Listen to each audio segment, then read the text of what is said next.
This episode of Tales from the Backlog, like every episode, is brought to you by the patrons over at patreon.com/realdavejackson. Some personal heroes of mine like Chris Nelson, the Top 3 Podcast Crew, Zulgeek, Chris Copleen, Eric Guess, Rick Firestone, Nick Ficori, Jill, Jeff, formerly Jerf, Kieran, Soccer, ZNA, Cupcake, Kyle, Christian S., Matt aka Stormageddon, JD, Doug Leaf, Jason Emery, Brian Skirsha, Randall, Jake Martin, Jenny E., and many more have all chosen to show their support for the podcast by going to patreon.com/realdavejackson and kicking a few bucks a month my way. In return, they're getting some cool treats. And if you'd like to learn more, you too can head over to patreon.com/realdavejackson. All support is always appreciated. And with all that being said, it's time to return to tactical espionage action.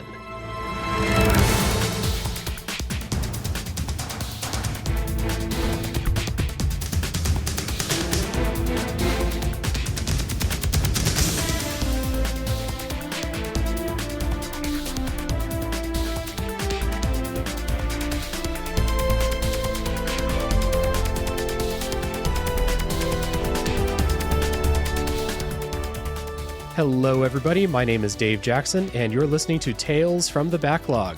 This is a video games review podcast where each week I'm joined by a guest to bring a game out of the backlog, play it, and discuss. My guest today is a friend of the show, host of Gaming Memories podcast, and a tactical espionage enthusiast, Cade Call. Cade, welcome. I'm ready. I'm so ready. Let's go. Yeah, when I put out the call a long time ago searching for guests for a possible Metal Gear Solid 2 episode, you jumped on it. So happy to have you here, man. Like I said, today we are going to talk about Metal Gear Solid 2, Sons of Liberty, which is a stealth game developed and published by Konami for the PS2 in 2001. Now, if people are listening and you haven't played Metal Gear Solid 2, the spoiler policy for this episode is the same as every other episode. We're not going to spoil the story. This game has an extremely spoilable story. There's a lot going on, so we're not going to spoil that. We're going to save it until the spoiler section. You can check down in the show notes for a timestamp for when those spoilers begin.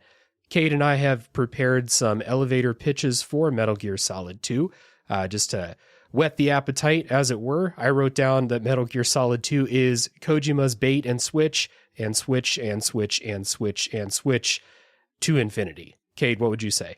I would say Kojima shows us either he is a prophet or a time traveler. Exactly, yeah.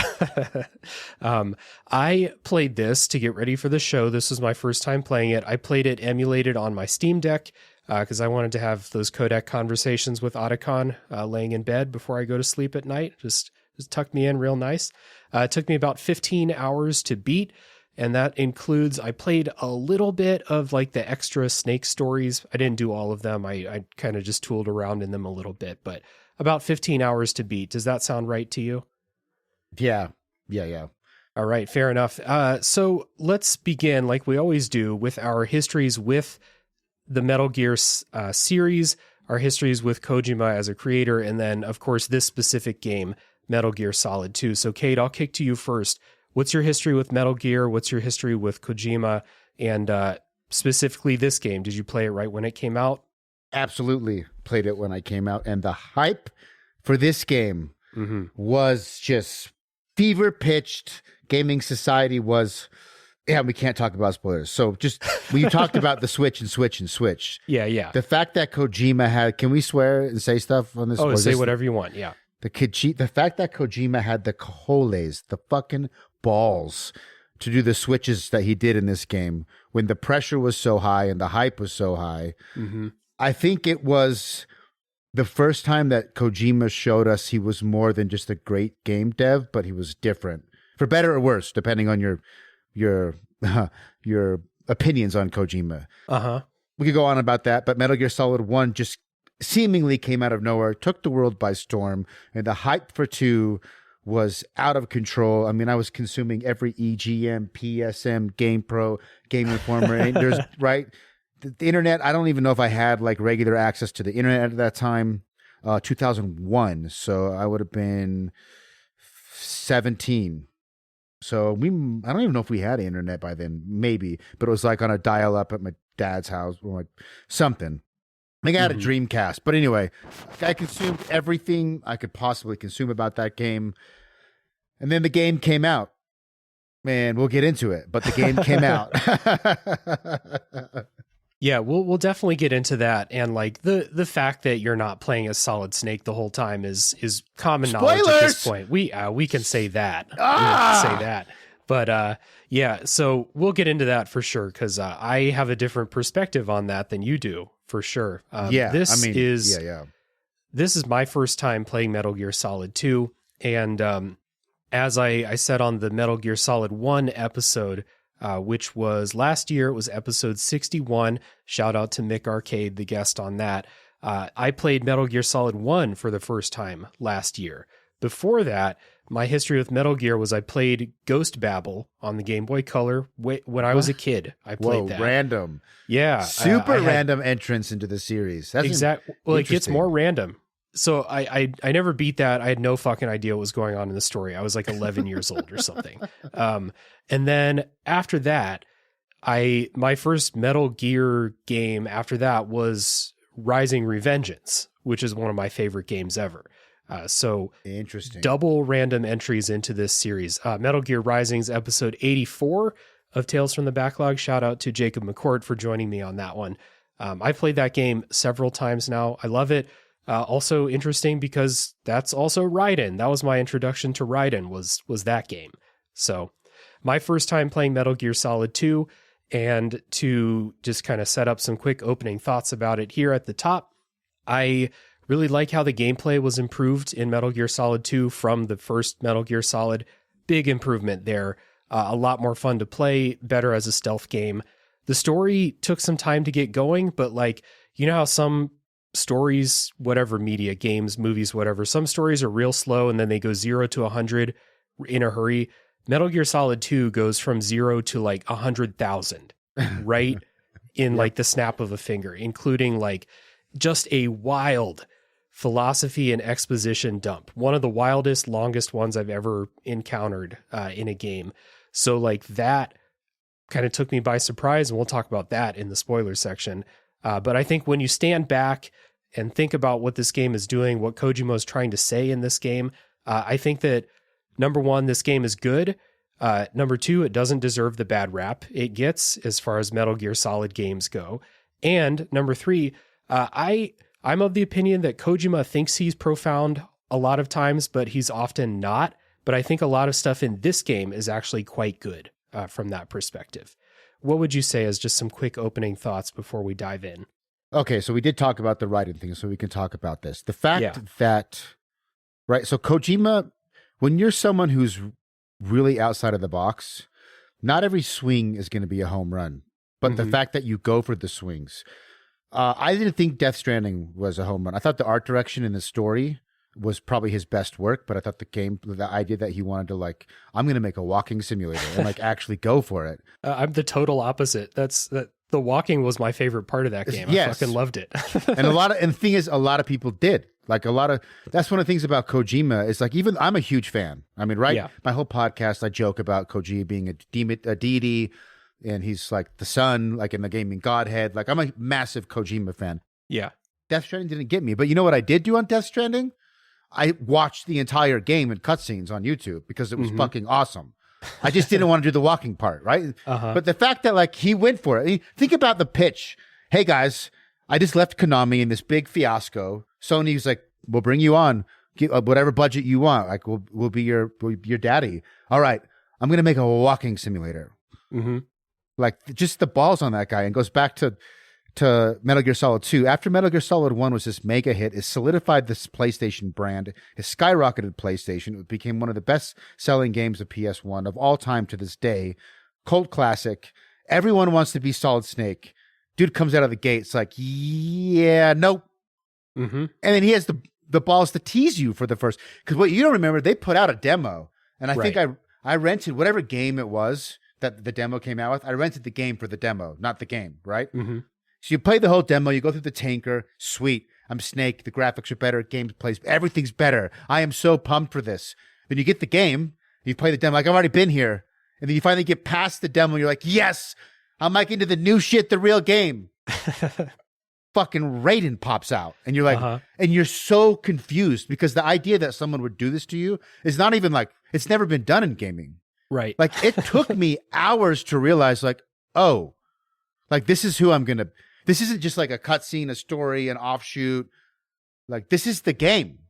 Mm-hmm. And I was like, anyway, that's my opening thoughts. Like, just that at the time, you know, I wanted to emphasize that for the people who maybe didn't, they played it like you in retrospect, just to understand the context and the pressure and sort of how unheard of a bait and switch, because people did bait and switches in games, but Kojima bait and switched us with the media. Like, they put out a lot of hype. They put out the trailers, the demo, right? He really, like, that had never, as far as I know, that has nothing had even come close to that. He did it again with PT, which is like, I think, the greatest marketing move in all of gaming history. I'm into marketing, so like some part of me just respects like the fact that he would do these things, and then people signed off on it. Sony had to sign off on this. Do you know what I mean? So it's like he had to go, and I guarantee he had hella pushback when he had to. You know, he had to make this thing happen. So anyway, opening thoughts is just like, this game is special, not just because the game is special, but in the context of gaming history and marketing and gaming. It just, so many things were done for the first time with this game. Yeah, and it's interesting, like, we've talked about that bait and switch in a sequel to one of the most successful games ever. And I think in the spoiler section, we have some other stuff to talk about as this game's nature as a sequel, which is going to be interesting too. So we are going to listen to a little bit of Metal Gear Solid 2 music, and then when we come back, we're going to set up the story.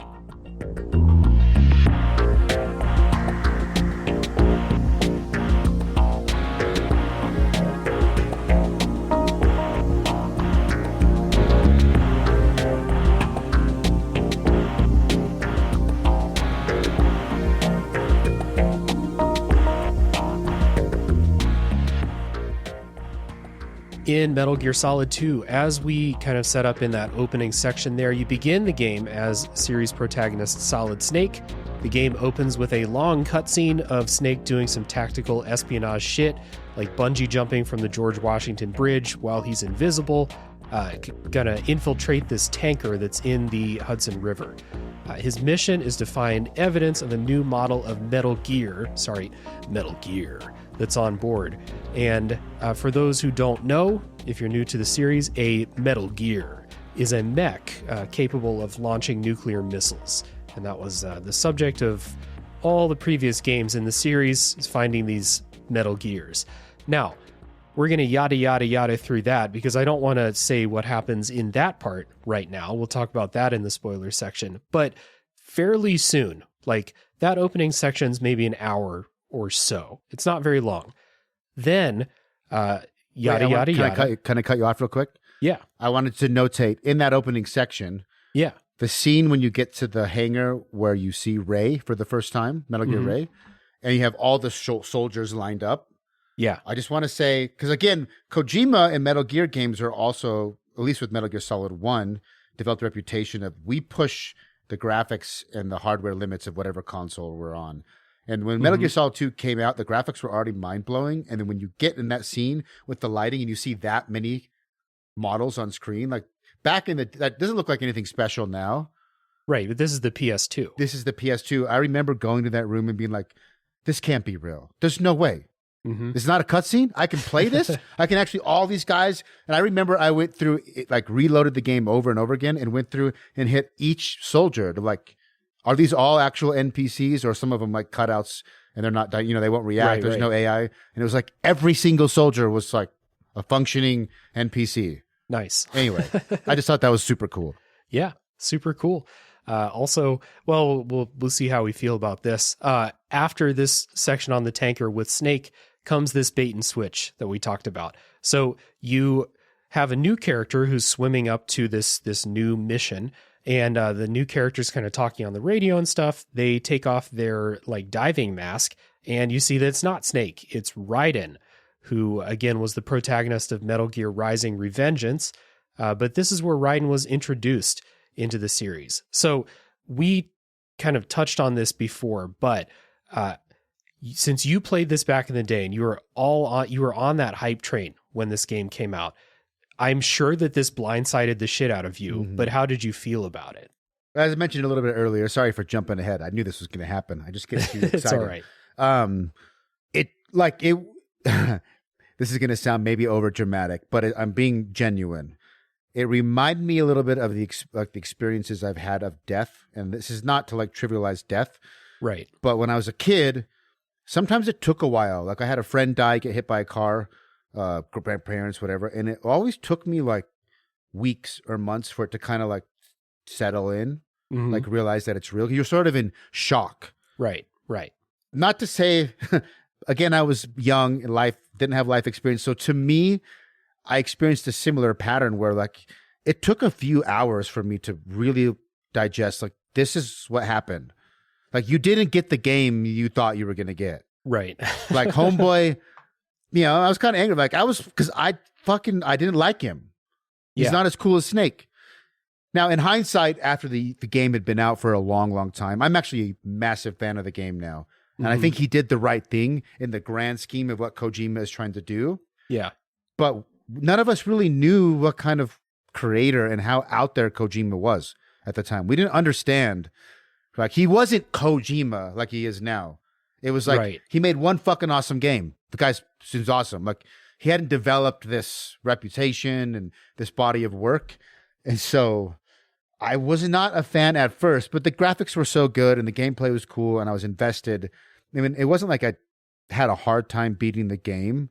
Right. But it took me basically till the end of the game to just sort of accept that, he just, I can't get into spoilers. So just accept the bait and switch. Yeah. Right. Yeah. I assume that anyone who played it back then without, the benefit of playing it 22 years later, like me, would have been just totally taken aback. And, it would have taken like someone that was able to like go into it like a really clear head to not be upset in some way, I feel like. Because Snake is cool. People want to play as Snake. And then you started the game playing as Snake. And then kind of like you said, when you first meet Raiden, he's not Snake. He's not cool. He's not, he's not funny. Just kind of everything about him. He whines. He wants to quit all the time. He's not portrayed as a very likable character at the beginning. It's also weird in this section because you have a different handler over the radio. You have Colonel is it Anderson? Campbell. Anderson's from Mass Effect, I think. Anderson is in Mass Effect, and he's also the Matrix, Mr. Anderson. The Matrix, yeah. So you have Colonel Campbell who's on the radio. He's your handler, same person as the first game, and it's real weird at the beginning. For some reason, your kind of helper over the radio is Raiden's girlfriend named Rose, who's been brought into the mission for some fucking reason. Again, like you learn why. We know why. We learn why later, yes. When you start the game, you're like, why is his girlfriend on the radio? Like sometimes she'll call you on the radio when you're like stealthing around and she'll ask you like girlfriend questions. She'll be like, Raiden, do you remember the first night we met? Or like, Raiden, would you still love me if I got turned into a worm? She'll ask you shit like that. And weird it's like shit. Very weird. And I want to talk about, not spoiler alerts, there's a couple throwbacks to the original game that aren't spoilers. Raiden enters through scuba diving, takes his mask off. So they're kind of like almost digging the hatchet in. Like, remember the scene from the first game that you love and you wanted to play Snake? Yeah, now we're doing the same thing. We're doing the same shit, but with the guy you don't like. Yep. And then the girlfriend, she reminded me initially of Naomi in the first game. Like, they're both kind of like Asian or half Asian. They're flirting, but in this one, she's like not just flirting with you. She's like your girlfriend. And so there's like some parallels. Like, that's one reason why I think obviously there's lore reasons and story reasons why she's there. Right. But I just found it interesting. Like, he is immediately creating parallels to the first game. Yeah. Kind of similar, like you're on like a recon mission. Raiden is there to rescue the president. He's there to stealth around, save some hostages. Again, there's a terrorist group. And this time it's not in like a military base setting. It is at this giant oil spill cleanup facility called Big Shell. And I think that is about as much as I want to say about like why you're there and what's going on. Because for a while, you are just going through this mission to rescue hostages and find the president and, find the Metal Gear and stuff like that. And then the plot gets insane because this is a Kojima game, but we will save all of that for the spoiler section. I got to ask you, because feel like I got to ask this every time I do a Metal Gear game on the show. We have this tone in here that is, what I would just call Kojima bullshit. Lovingly, I would call it that. You have this high stakes spy drama, this political drama mixed with outright fantasy and stuff. You have some weird side characters like Fortune, who's the soldier who can't die because bullets just bend around her. You have a guy named Fat Man, who's a rollerblading demolitions expert who doesn't give a shit about anything except for bombs. That's what he's about. He's about bombs. And then you have a character who's an actual vampire. So I got to ask you, do you think that Kojima thinks this is cool, or is he in on the joke with me, basically? He's in on the joke. He's in on the joke. He thinks it's cool. That's why it's funny to him. Yeah. Because, like, I will admit that when I first played it, I was like, dude, Fat Man threw me out of the immersion. Yeah. He was just too ridiculous. He's on fucking rollerblades, rolling around, and it's just like, what? And then the next scene, you'd have the ninja, who's like at the time my favorite. Gray Fox is the epitome of like what makes Metal Gear so cool. And then you switch over and like now there's this fat rollerblading guy making like shitty jokes, and I'm playing his Raiden. Like you could argue that no game is perfect, and this game I'm not going to claim is perfect, but I think Kojima was fully aware of like he's kind of trolling us. Like that's what's crazy. Yeah, I think he's trolling us at this like super high. Again, you say it's like funny, but he's at this high stakes level. Millions of people are investing in him. He has all this pressure, and he's still like, yeah, but I'm going to fucking troll you. Yep, I'm going to put a vampire. He's a real vampire. But at the same time, Vamp is kind of cool, and the fight scenes are cool. Yeah, the boss fight with Vamp is great. It's great. Stuff like that. Yeah, I think he knows. Like, but the flaw I would say is what he doesn't do very well. That I think my favorite thing about like the Elden Ring and Dark Souls games, even though it's a completely different type of storytelling. If you go to like, for example, in Elden Ring, there's this village you go to and there's all these people in white cloths and they're dancing and they're all gone crazy. Right. When you dive into the lore, there's a reason why, and the character design and they're not just arbitrary characters like we're going to make them look cool for the sake of looking cool. Right. It's everything is like they're designed a certain way because of what happened in the village and to reflect that, and it's all cohesive. I feel like the joke would have been pulled off better with Fat Man and Vamp if he justified them and tied them into the story and the narrative and made them more important. But if he did that, it also wouldn't be trolling you. It'd be a joke. So like I really do think he honestly, like a part of me, like he's way into media. Like if you follow him at all, right. I know Yeah. I'm like spooging over Kojima, but I love what the dude has done, flaws and all. And he's constantly also trying to throw Easter eggs and references and pay homage to media that he enjoys. And so when you're trying to do all these things at once and put it all in, like you're going to have some rough edges.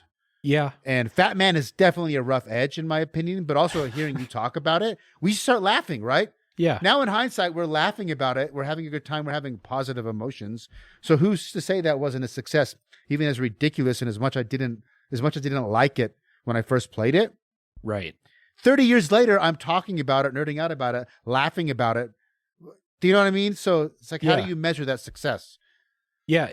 This stuff, I think that it's a combination of like you said, number one, Kojima thinks that vampires are cool. Yes. And so he is going to put a vampire in the game, and he doesn't give a shit if it like breaks any sense of world building or immersion to have a vampire, or to have like your demolitions expert. You're going to have a boss fight against this guy. Like that's how this works with these characters. You get introduced to these like outlandish characters. They're going to be your bosses throughout the game. Yes. That's how Metal Gear Solid 1 worked. So you have like, you could just play it straight and you could have like a regular boss fight against a regular dude planting bombs around the place. Or You can put the guy on rollerblades and turn it into a kind of comedy thing and animate him like doing rollerblade tricks and shit as he's like zooming around during this fight. Like, I think that is good. I think that Metal Gear wouldn't be the same without these outlandish characters like throughout it, you know? I agree. Like I have a penchant for more dark, gritty. I don't think the game has to be realistic, but I really like it when games follow their own rules and stay consistent with their own world building and lore. That's like my personal preference. Right. Saying that, Metal Gear wouldn't be Metal Gear without not doing that. I mean, if you even think about like Metal Gear 1, that Indian dude, the shaman guy that fights you in a tank. Oh, yeah. Yeah. What's the like? I'm going to get a big bald guy that looks like a Nazi, but I'm going to make him like a Native American shaman. And then you have to fight him in a tank. Yeah. I mean, it is just like, he's like, this scenario would be cool. Let's do it. Yeah, that's exactly what it is. It's we have this scenario now. How are we going to make this like memorable and interesting? Yes. And instead of, like you said, instead of making like rich, detailed backstories that fit in with the world building and stuff, Kojima's like, well, what if I just made this person a vampire? And we're just like, that's what we're doing. So, yeah. And then we work backwards from there and try to like kind of splice some sort of logic of why he is what he is. But it's really not, it's like retconning while you're making it. Right. Starting with the cool part first and then just trying, like kind of half trying to make it fit. And if it doesn't fit, who gives a shit? Because it's fucking cool. Yeah. And I think that's his MO. Yeah. Yeah. I think that this game's like story and with all the twists that you learn, I think is really entertaining throughout. And I think I said at the top, there is some like genuinely thought-provoking stuff that is brought up later in the game, philosophical stuff, social commentary, more thought-provoking than any other Kojima game I've played. And then we'll get into it in the spoiler section, but I'll just say now, the fact that he was writing these things in 2001 or even before 2001, because video games don't come out instantly as soon as the ideas come up. I think that is really well done here, and personally makes this, like Metal Gear Solid 1 was a fun story to just be on the ride for, but Metal Gear Solid 2 is an infinitely more interesting story to think about when you're done. I would agree. I would say that when I played it at 16 or 17, obviously we don't have, I know exactly what you're talking about, and we're going to talk about it. It's the same thing I said when Kojima is a prophet or a time traveler. It's weirdly how applicable some of the ideas he talks about are in 2023. And you realize this was made in 2001. And like you said, developed even earlier, which means he was probably writing it like right after Metal Gear Solid 1. He's probably writing this in like 98, 99, or at least pre-production thinking about it. I don't know how far he had like planned the Metal Gear universe, we would call it, right ahead of time. Maybe he's been thinking about this since he was a kid. I know like Pierre, the guy that made Sea of Stars and The Messenger, he has been master planning his world since he was like a teenager.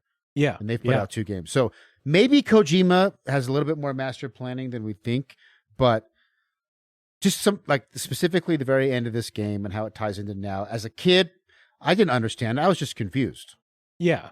Like I was so It's interesting because, again, the juxtaposition. When I played this game a second time as an adult, third time as an adult, and then watched more cutscenes for this and just kind of revisited stuff. Mm-hmm.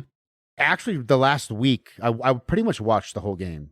All the cutscenes. I found a YouTube video of all the cutscenes. Yeah. Because I couldn't get the Master Collection. I wanted to mod it to my liking, but there's not enough mods yet to get the gameplay I want. So it's like, okay, I'll just watch some cutscenes. I think I liked the game more now, just watching it as like a movie in the last week as a 38-year-old. Every time I revisit this game, I'm more impressed by it, I guess is what I'm trying to say. Yeah. And it's definitely like this story part has definitely aged better since I finished the game. I finished this game about a month ago. And then over the last month of like thinking about it and watching some YouTube videos and stuff to just like really nail down what's going on, because the next point I was going to bring up is that the pacing in this game is really fucking weird. Like it is a kind of by the book story, as by the books as a story with Fat Man and Vamp and all of them can be, but it's pretty straight putt for a while.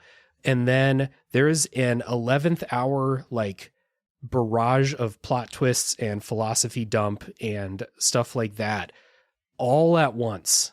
And so like I think the pacing is pretty rough. Like they throw so much at you in this one section that's really hard to take it all in. And like, you know, if you throw one big idea at me or two big ideas at me in a cutscene, I can internalize that and follow it.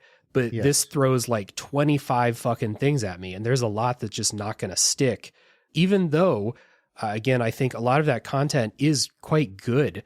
It's just the pacing kind of sucks toward the end. It's just a lot. Felt like at a certain point, it was like I was playing Metal Gear Solid. Oh shit, Kojima's doing a TED Talk right now. And then Metal Gear Solid is finished.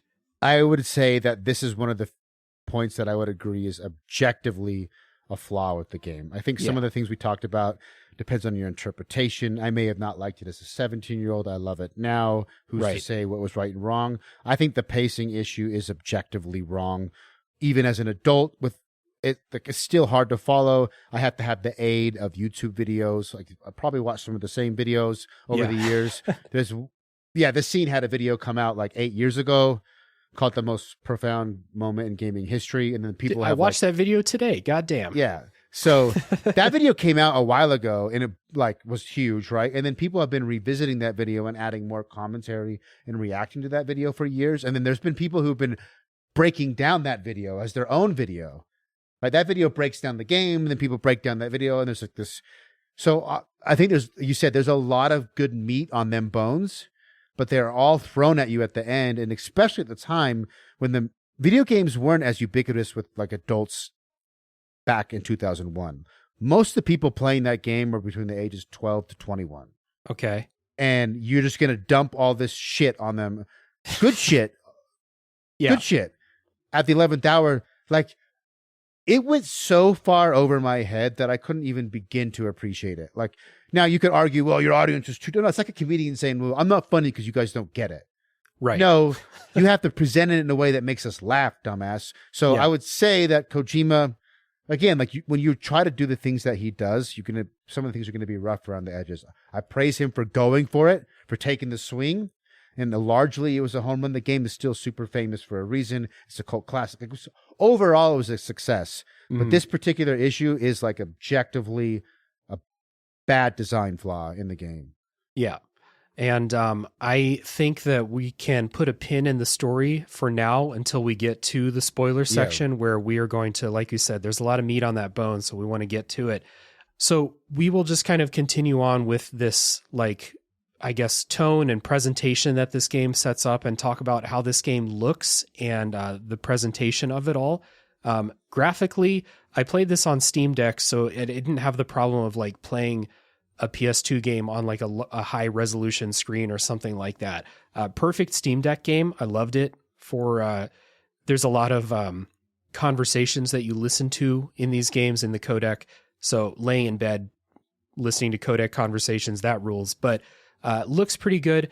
And then just like the first Metal Gear Solid game, cinematic presentation is kind of like the name of the game here as far as, graphics and the way everything is portrayed, right?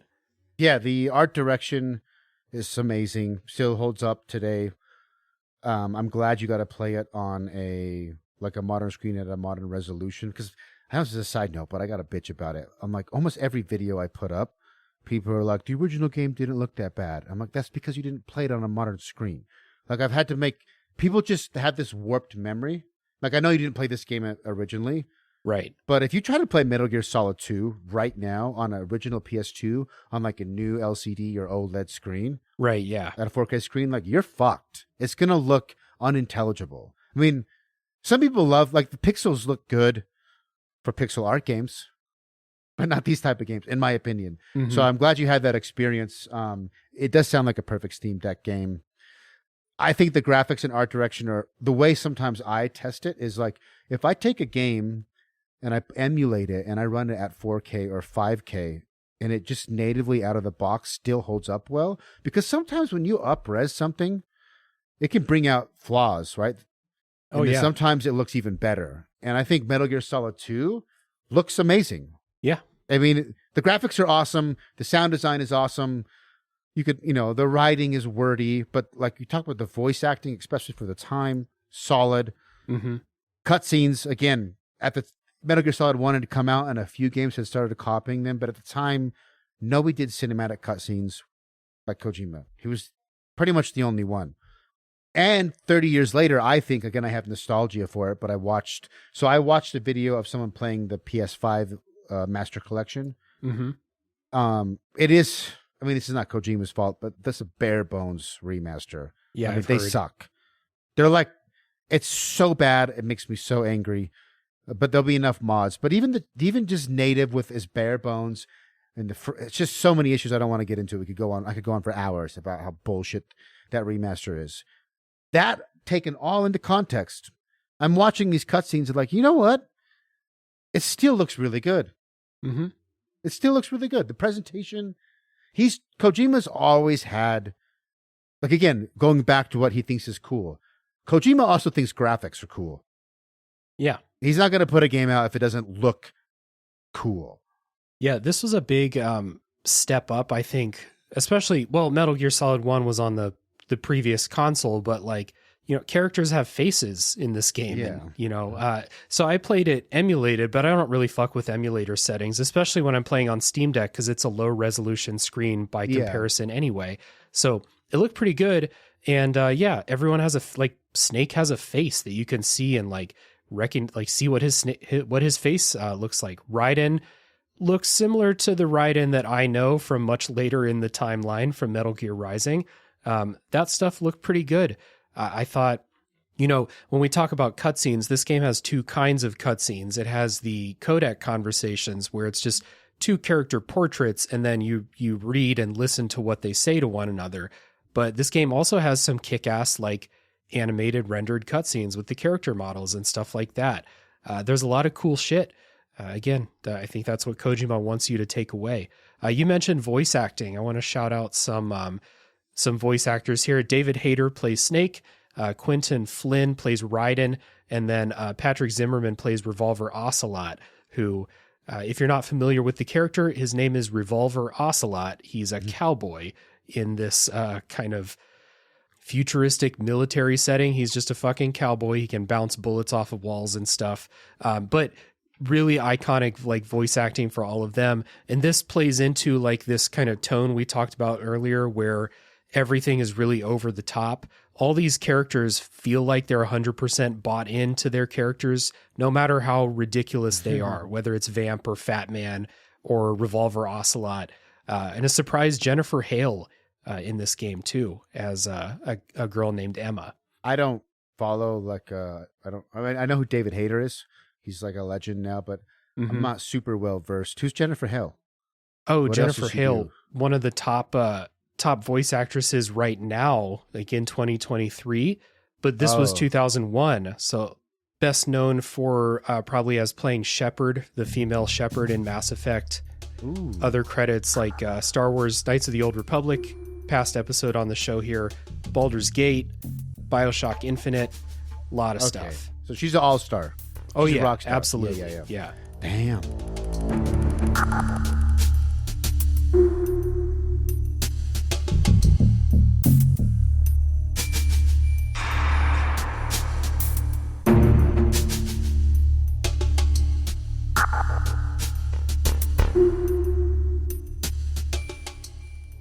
Yeah, the game, it looks good. It sounds good.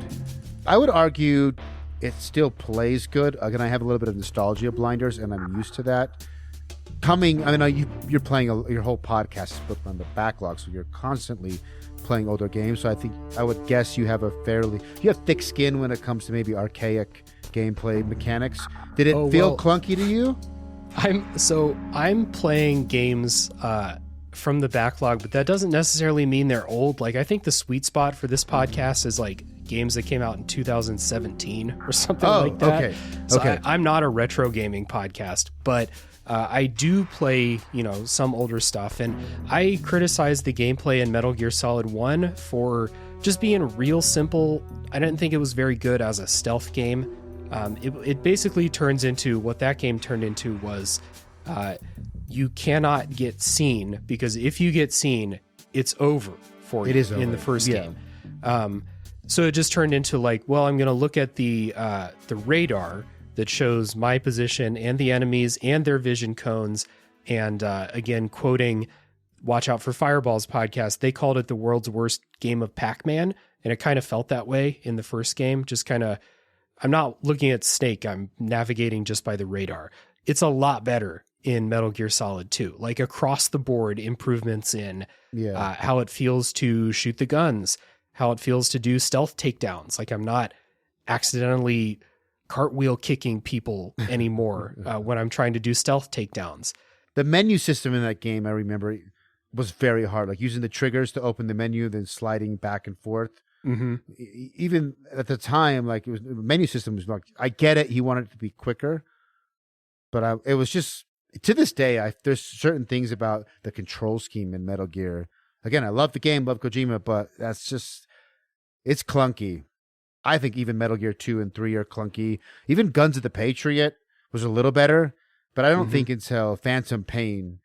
But there's even aspects of Phantom Pain where I'm like, Kojima still's like, why does he gotta be so stubborn? Like third person cameras and act like we've kind of standardized. Right. Like, why do you gotta make certain things just slightly different? Because I don't know. Yeah, I played like an hour of Metal Gear Solid 5, and it looks like a game you're familiar with, but it doesn't feel like a game you're familiar with to play, for sure. This game here, I think its like biggest benefit to the gameplay in general is that when you enter a new place, because the big shell that you're doing the game in has a lot of different rooms, a lot of different sections. There's multiple like hub areas and then these spokes and like offshoot areas. When you enter one of those, you don't get that radar right away. You have to go like download it from a computer or some shit. So when you enter a new place and you can like go into that first person camera, you don't have to have a gun to do it. When you enter a new place, you really do feel like you're kind of sneaking in and not just like kind of speed running your way and just avoiding stuff on the radar. You do have to take it really slow and scope it out. Snake can like get down on the ground and crawl, like, or Raiden. Snake can do it too, but Raiden. So I think this is like a really small change to like not give you that radar right away. And then once you unlock it, you can kind of go back to the old way of doing things. But I think this was a big help to just spice up the gameplay. Yeah, I play Metal Gear 1 and 2, and every time I replay them, I play them no radar. I think they're better that way. They're much harder. Again, I love Dark Souls. I love tedium if it's done right, because it gives you the reward, right? There's a fine line. And I'm not going to say Kojima nails it by any stretch of the means. I'm also really familiar with these games when I go back and play them. Right. Especially like if I've played through the beginning of Metal Gear, like the first 3 or 4 hours soon. I have it memorized, right? Mm-hmm. But I think when you play them with no radar, the games are designed in a way that they are still possible. And I think if you're smart enough and careful enough, even on a first playthrough with no radar, you can navigate both games all the way through. Oh, yeah, absolutely. Yeah. You just have to like be patient. I almost wish they would have, I think you're right, because it's I call it mini-map fatigue. People criticize it in open world games a lot, where you're looking at the mini map while you're driving instead of the game. I'm like, one of the things I always mod when it comes to emulators of PC games, if I get the chance, is I play the game with no UI, if possible. And then I think that one of the hallmarks of good game design is if you can play the game with no UI and with enough trial and error, and there are visual cues and there are things that like make it possible. It's not just cheap with no UI. You're not wholly dependent on it. I think that's the hallmark of good game design. I think a great example would be like God of War 2018 and God of War Ragnarok. Pretty minimal UI in the first place. You turn that thing off, there's visual cues. You know kind of where you're at with everything without the UI.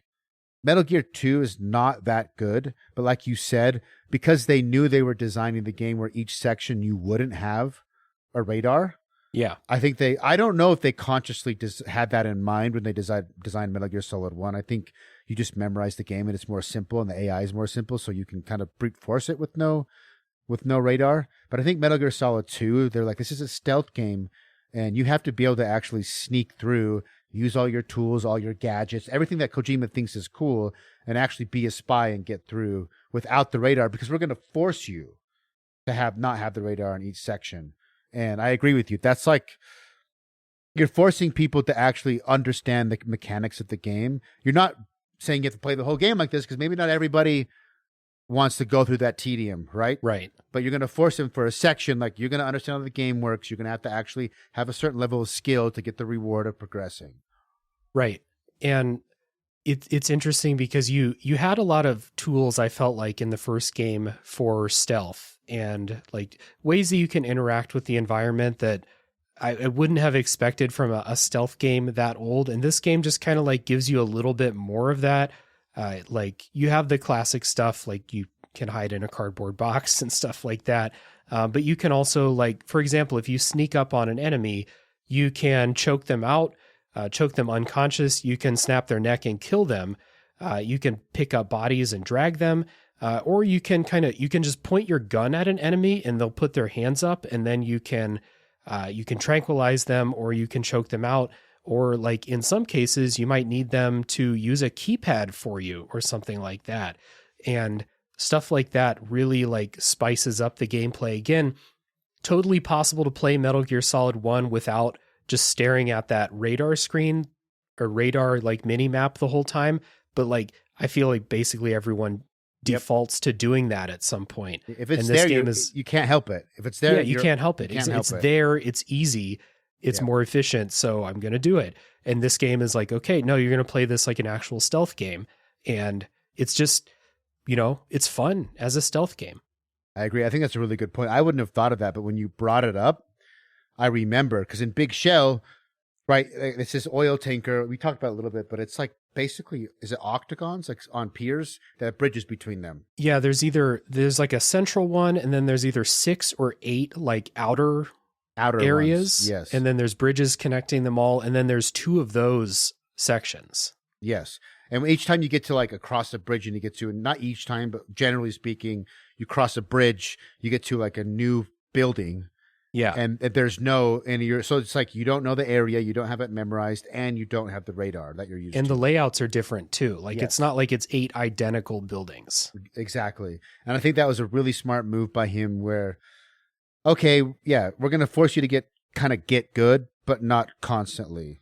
And especially at the end of the game when you're doing backtracking and say you're trying to do collectibles, like you're talking about holding people up, you can shake them down and get their dog tags. The dog tags are collectible, and you get certain rewards for that.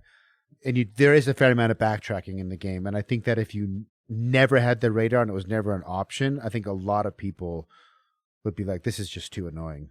Oh yeah, the radar is a reward. It's not a default. It's a reward for you kind of taking the time, sometimes going into a more dangerous part of the level to get to that computer. It's a really smart choice.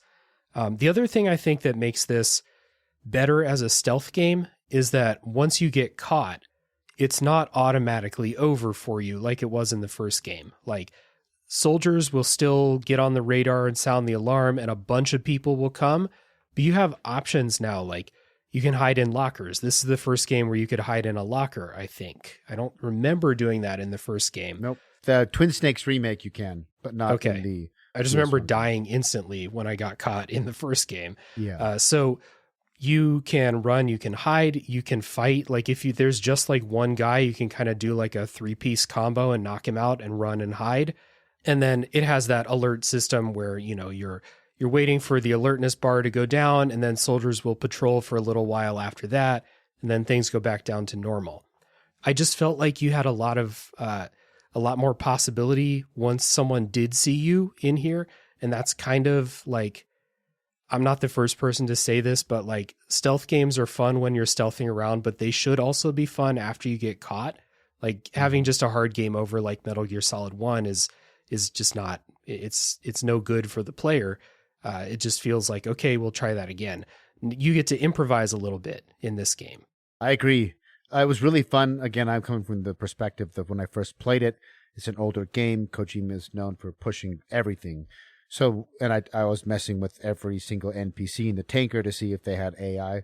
I was always constantly like playing the game not to play the game, but like reloading a save just to mess with the AI, like push its limits, like to see how dumb it is, how smart it is. It was really fun back then. Like, for example, if you're in the locker and they walk close to you, close enough, and you're not ducking and you're looking through the slits, they'll see you. Mm-hmm. But if they're far enough away, they can turn at you and look at you and they won't see you. If they're close enough, you have to duck and you can't look through the slits. And so then it's even more nerve wracking. So like, is he going to open it? Does he realize I'm here? Can he hear me? It's got that heartbeat sound effect too when you're hiding in a locker. Yeah. And then it was like, okay, like how, the red to the yellow to the green. I do remember even in the beginning being impressed by the AI, but also being like, okay, so they know I'm here. They can't find me and they all just go back to normal. But it's like, I'm not gone. They know. Right. Kind of like breaking the immersion. Like, this isn't quite human level. It's not even close to human level. But I was young and naive, right? And so I lost a little bit of immersion. But I think for what it was way better than the first game. At the end of the day, it's still basically the same system as Metal Gear Solid 1, just refined. It's just refined and improved in just about every way. I think the last thing I wanted to bring up is that shooting guns in Metal Gear Solid 1 kind of sucked. And it's pretty good. Like, there's a point in this game where it stops being a stealth game and it becomes an action game, and it's still pretty fun, even when it's an action game. And I would have dreaded a section like that in Metal Gear Solid 1, whereas this one, like, it was good. And like the boss fights are really creative and fun, just like the first game. So, it still feels dated. Obviously it should, it's that old, but it was good. Like, from a gameplay perspective, I didn't play this and think like, any of these aspects of it really suck. It was good. Yeah. So I'm trying to remember, there is like kind of a what would you call it? Like auto targeting because you have the red dot and it kind of locks onto guys, which Metal Gear Solid 1 didn't have that stickiness. You have the first person view. You couldn't move in first person view, but you at least have first person view. I think in 3 you can move, right? I haven't played 3. I'm making my way through the series. I'm trying to remember because I've also played these games modded on PC. There's an amazing PC mod for Metal Gear Solid 2, by the way, that changes the camera from the fixed angles and the top down to like a standard third person. Like you said, Metal Gear 5 looks familiar but doesn't feel familiar. There's a camera mod that makes Metal Gear Solid 2 feel familiar. Like it's like a standard third person action game camera, and the game is still really fun to play. Nice. I think it's actually better because of that camera. You can use the stealth, run around corners. Like, you can really play that game with no radar. Anyway, that's side tangent. The gameplay's solid. There you go. Well Not done. Amazing, but solid. Yeah. Just some other random stuff I was thinking of there as we're talking about improvements. Like, you can like flip over railings and like, what's the word for it? Just kind of like walk your way across a railing as you're hanging. That's useful, like when people are looking for you or when you're trying to sneak past people. You have all of your gadgets that you used in the first game. You've got all the different types of grenades. Raiden can do like a running like flip that you can use to jump over gaps and stuff like that. More acrobatic than Snake. So just improvements across the board. And the last thing I wrote in the notes for gameplay is in the main menu, there's a skateboarding mode for Metal Gear Solid 2. I was wondering if you were going to bring that up, which is about ridiculous. Oh, you bet your ass I saw that in the menu, and I was like, well, this is going to be a disaster. I have to try this. It's not good, but he did it. It's funny, and they take like the Metal Gear Solid music, which we didn't talk about. The music it's good. I don't think it stands out. I should try to cut you off. I should have brought that up. Thank you. It sounds like you're about to say it's good, doesn't stand out. It's good. It doesn't like really stand out to me, but it's like really entertaining. I like the sound of it and everything. The main melody, of course, the da da da da da, they bring that back. Yeah. They kind of remix it a little bit, but then I was going to say in that skateboarding mode, they kind of like pop punkify all of those Metal Gear Solid melodies, and it's really cool. I'm going to argue. It's interesting because I haven't thought about the music modern times because I'm really into music. Like, I'm a music head. So Metal Gear Solid 2, I'm trying to think about, I'm so nerdy about this. Like, how do I back up and make it short and sweet? So Hans Zimmer did the soundtrack. Or not Hans Zimmer, what's his face? Henry Gregson Williams, sorry. He's another like movie. He's like a movie composer. That's what I'm trying to get at, right? Yeah. So there's like a certain sound, right? Movie soundtracks, there's like a style, just like you have like house and rap, right? There's like orchestras and there's like the movie soundtrack sound. And again, at the time, it wasn't super common for someone to go all out on an orchestra. Now with remasters and stuff, they'll remaster soundtracks and they'll give them that standard like movie orchestra sound. I had what was called a GX TV. I don't know if you've ever seen a picture of those. Nope. It was an old CRT TV that had speakers that covered the front, and the speakers would open up like a door or a window. Okay. And then this TV had a subwoofer on the back of it built in. So if you ever get curious, Google an image of the GX TV. I had one of those, and I would play the opening cutscene, and I would max out that TV's volume. And I would just sit in my room and I would just like watch the opening cutscene because the soundtrack was so epic. But again, I can see now from a 2023 perspective, like it's standard run of the mill, like movie orchestra, timpanis, violins, you know, it's nothing special now, but at the time it was pretty special. I'm looking at that TV right now, and I'm imagining you turning that up to full blast and just like, you're like the dude in that old commercial with like just being blown back by the sound of that opening cutscene. It's a tiny little 13-inch TV, but it had this, it was more speaker than it was TV. Yeah, absolutely. Yeah. Like to be clear, I wasn't trying to say that like the music is unremarkable or anything like that. Like it's really good. It's just very similar to the first game and serves more of a cinematic purpose than a melody and more than just like a catchable melody purpose. But it's a good soundtrack for sure. Sorry if I misspoke. No, I was just saying like, I can see where you're coming from. Now that opening melody, like the theme hook, that's memorable. Yeah, absolutely. I can remember that, but you are right in the sense of if you were to ask me to hum the melody or any of the other songs in the game, I would come up with nothing. Yeah. Well, a lot of it is just kind of like this background, you're stealthing around, the music really fades into the background and you just get like maybe some percussion and, a little light melody or something like that.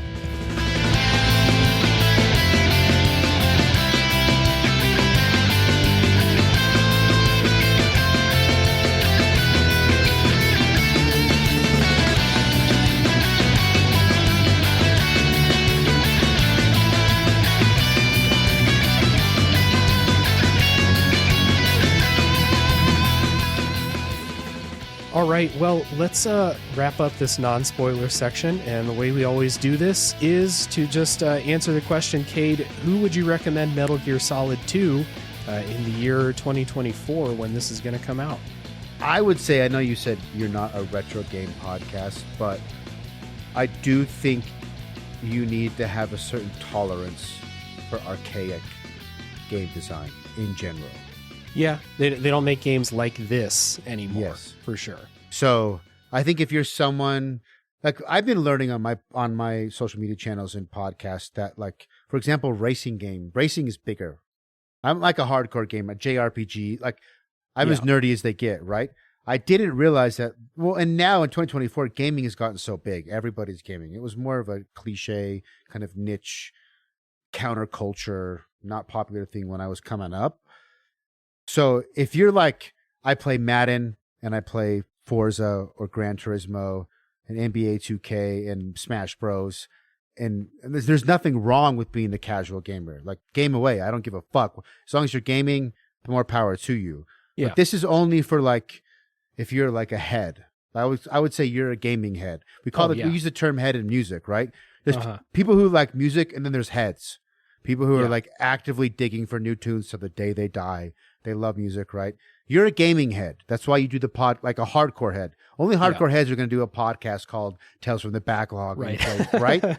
So I think if you're a head, like if you're into gaming and for whatever reason, because you're younger or whatever, and you haven't played this game and you're a head, you need to play this game. Like it's part of gaming history. It's like a landmark in gaming history. If you're like a game, like I played recently because of Chris from Retro Hangover. Shout out to Retro Hangover. Oh yeah, and Shane. I love those guys. Chris recommended to me Spec Ops: The Line, and I don't like military shooters. Yeah. But the way he pitched it to me is like, this is one of those games, like if you're a gamer, like a gamer and into gaming history, and like, you need to play this game. It's a landmark game. And he was right. Yeah. And I would say Metal Gear Solid 2 is like that for sure. Just be prepared to deal with, it's an old game. Yeah. Right? You're going to deal with some shit. Yeah. Chris was actually the guest for the Spec Ops: The Line episode on this podcast. So great. He's a perfect guest for that. Shout out perfect to Chris. Guest. Yeah. That is the military shooter for people who don't like military shooters. 100%. Yep. Another question for you before we go. Do you think people need to play Metal Gear Solid 1 before they play this? I'm going to say yes. Yeah, I agree. I think that a lot of what this game is doing would be lost.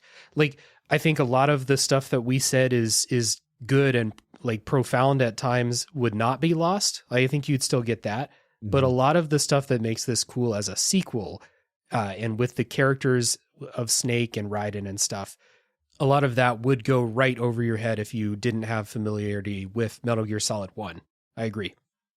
Look, to piggyback off what I was saying, I agree 100%. You wouldn't get the full Metal Gear Solid 2 experience.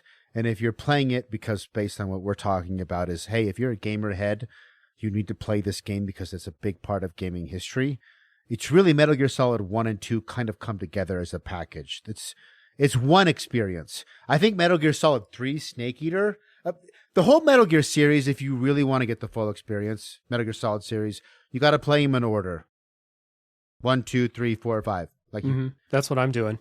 That's the way to truly, like, if you want to appreciate this little blip in gaming history, that's I would argue an important blip. You should play those games in order. Not to say you couldn't enjoy and have a good, like you mentioned, you can still enjoy Metal Gear Solid 2.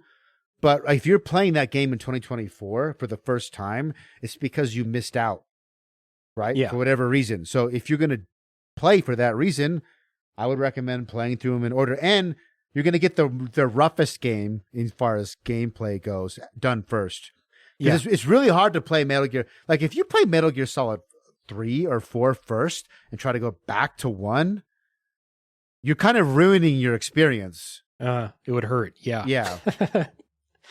Yeah, I wanted to ask that question because I think that the recommendation, I want to recommend this game to a lot of people who enjoy, people doing creative things with video game storytelling. Like I think anyone who appreciates that would appreciate what Kojima did in this game, with the caveat that in order to get the full experience, exactly like you said, I do think you should play the first game first. And it's not a long game. And if you emulate it, you can use cheats to get through some of the bullshit boss fights like I did. Just play it, get through it, and then play this one. I think this is better than the first game in most ways. Maybe the characters overall are not as like there's no Psycho Mantis in this game, like there's no thing that's going to like transcend Metal Gear Solid fans in this, no character at least. But as a game, as a story, as a creative effort, I think this is better than the first game. And I reiterate, the bad rap that started when they did the bait and switch with Snake and Raiden has persisted to this day, where people will just say, oh yeah, Metal Gear Solid 3 is an all-time classic. Metal Gear Solid 1 changed gaming. Metal Gear Solid 5 is a great game. Metal Gear Solid 2 is, you can skip that one. And I completely disagree. Yeah. 100% disagree. I would argue, I mean, you are right. Like Liquid Snake and Psycho Mantis are way cooler than Solid as Snake. And I mean, Ocelot's kind of in all of them, and he ends up becoming a very prominent character. And Gray Fox, I would argue the ninja's the coolest in Metal Gear Solid 2. Like I wanted to play as him I wanted to be him so bad, right? Because I was still hurting from being switched over to Raiden. And then they had we can't get into this. God damn it. Anyway, we got to take a break because I'm ready to go. Yeah. We will we'll get into that. Before we get into spoilers, quick housekeeping here. Cade, talk about gaming memories, talk about the creative stuff you're doing, and let people know where they can find you. My name is Cade Call. I am the host of the Gaming Memories podcast, in which it is the one true podcast restored to Earth. Miyamoto the Father, Kojima the Son, and Carmack the Holy Ghost appeared to me in prophetic vision and commanded me to make the one true gaming podcast. And all I had to do was simply interview creative and interesting people about their gaming memories growing up. So I would have someone on like yourself, Dave, and I would get to know you by, asking about what makes you interesting. For you would be you run a podcast. And then I would say, I always start my podcast like, what year were you born, Dave? 88. 88. Your first console. That's hard. 88 is a leap year. Like it's right in between. Us, those leap years, they'll fuck you up. I'm gonna go with the NES still. Nope. What was it? It was a Game Gear. Ooh, so you're an outlier. You are a hardcore outlier in my experience. So this is how I start my podcast. I'll ask someone, what's the first thing that they got? I'll try to guess. What's the first game they remember seeing? What are the games that shaped them growing up? And then I tie that into whatever makes them interesting. So if they're a podcast host, we'll talk about their podcast. If they're a musician, we'll talk about their music. If they're an artist, we'll talk about their art. That's the podcast. On social media, I spend a lot of time tinkering with emulators and showing what I come up with. Man, that's about it. And where can people find you on social media? It should be standard, but I did not master plan my brand in any way, shape, or form. It's either gaming memories or gaming dash or underscore memories underscore pod or gaming memories pod with no space. Depending on where you're at, it might be a couple things, but generally speaking, it's gaming memories pod. Okay, I'll get those handles from you for the individual places. I'll throw them down in the show notes so people can find them easily and follow, because you do quite the transformation with those emulator videos too. I follow on Instagram and I see those from time to time. It's crazy what those emulators can do. I love video games and I love pushing. A lot of people will say like, why don't you just play the game it was designed? Well, I did like 20 times, right? I'm like, I like trying new shit. So, but I still like the old shit. So like for this game, what I really wanted to do, and thanks for being patient with the time on this. I knew the Master Collection was coming out and I was like, okay, I had a suspicion that it was going to be a bullshit remaster because Konami is Konami. Right. Yeah. And there was initial like reporting, like they said it was going to support 4K. Then they said it was only going to be 1080p. Then they said it was only going to be 1080, 720p on the Switch, but 60 FPS on P. Like all sorts of like weird messaging. So I'm like, this is going to be a train wreck. I was hoping the mod community has done a lot of stuff to fix these games already. Mm-hmm. Like you can still play it, but I'm waiting for a little bit more because one of my favorite things to do is take an old game that I love and breathe new life into it with mods. It's what I spend all my time doing when it comes to games. I'll play through like a random game every once in a while that's new. Like I'm playing Star Ocean Second Story R, which is funny because that's a remaster. They just did such an amazing job. They did it as if what I would do if I could mod it the way I wanted. So if you like that type of content and you like seeing old games kind of, some people would say bastardized and ruined, and I get a comment every video like, you ruined it. Okay, play it. You can go play it the way it was meant to be played. No one's stopping you. Mm-hmm. I've just beat this game like 20 times already. So I want to try it with some new visuals. And I love seeing what the community does and how you can push games. That's, the more popular the game, Mario Brothers, anything Nintendo, Zelda, like there's so much cool shit out there. The last thing, I know I'm rambling, but the way I would pitch it is, if you're into like trying new shit, you want to live a little bit, you're down to trying a new position, you're not stuck in the old ways, look up The Legend of Doom. It's the original Zelda on NES, recreated at a 1-to-1 ratio in the Doom engine. It's sick. Fucking awesome. Nice. Hell yeah. Well, I'll let people decide for themselves whether you're destroying games or breathing. It's probably a little bit of both. It is what it is. Yeah. Again, check down in the show notes for gaming memories and check out the podcast too to hear people's stories of how they got into video games and stuff like that. You should come on, by the way. Oh, I'd love to. Yeah, love to. I think the Game Gear thing is not going to be the only outlier I bring to the conversation. Yes. In fact, you would probably be, my memory's not perfect. I think you'd be the only person who said the Game Gear was their first console. I've had Game Boys, Game Boy Advances. I haven't had a game. I don't think I've ever had anyone. I know. Did you go from Game Gear to like a console, or did you stay handheld? Game Gear to Game Boy, and then N64. Yeah, and then N64. And you're born in '88. Yep. That is for my small sample size of, I don't know, 100 episodes or whatever, that's an outlier for sure. Okay. I'll bring more of that outlier energy anytime, man. So for this podcast, if people want to support, it's the normal calls to action that we do every time. Hop in the Discord server, talk about Metal Gear Solid 2 with us this week. It's going to be a good conversation, I hope. It's a game that not a lot of people are really talking about it these days. So I hope that this episode will bring it back up into the conversation, at least in our circle. We have an awesome community in our Discord server. So you'll find an invite link down in the show notes. You can support the show by leaving a rating and review. When people search Metal Gear Solid 2, they'll find this episode. That's what we want. And you can also support monetarily at patreon.com/realdavejackson. A couple bucks a month will let you vote on what games I do, a bunch of other treats. There's a bunch of tiers with a bunch of rewards at all of them. So again, if you'd like to support that way, it's always appreciated. I also have another podcast called A Top 3 Podcast. And on that podcast, we just do top 3 lists. We did an episode that was top 3 PS2 games. And I think that I hadn't played Metal Gear Solid 2 at the time, but I think if I had, it would be a contender for the top 3 PS2 games. What did you say were your top PS2 games? I do not remember. Final Fantasy X was number 1. That's one of my favorite games ever, for sure. That's the only one I remember because, I do podcasts and then I forget what I say. We got to talk about Final Fantasy X. I could do an hour on Final Fantasy X. So come on, let's talk about 10. We're in a weird in-between time where, as we're recording, Final Fantasy X comes out next week on Tales from the Backlog. But you can't listen to it yet. But the people who are listening to this now can go find that episode about Final Fantasy X. And that episode went 3 hours because, like you, people have a lot of stuff to say about that game. Yeah. I'm going to have to give that a listen. Hell yeah. All right. So we are going to take a little music break here. And then when we come back, it's going to be full spoiler time, finally, for Metal Gear Solid 2.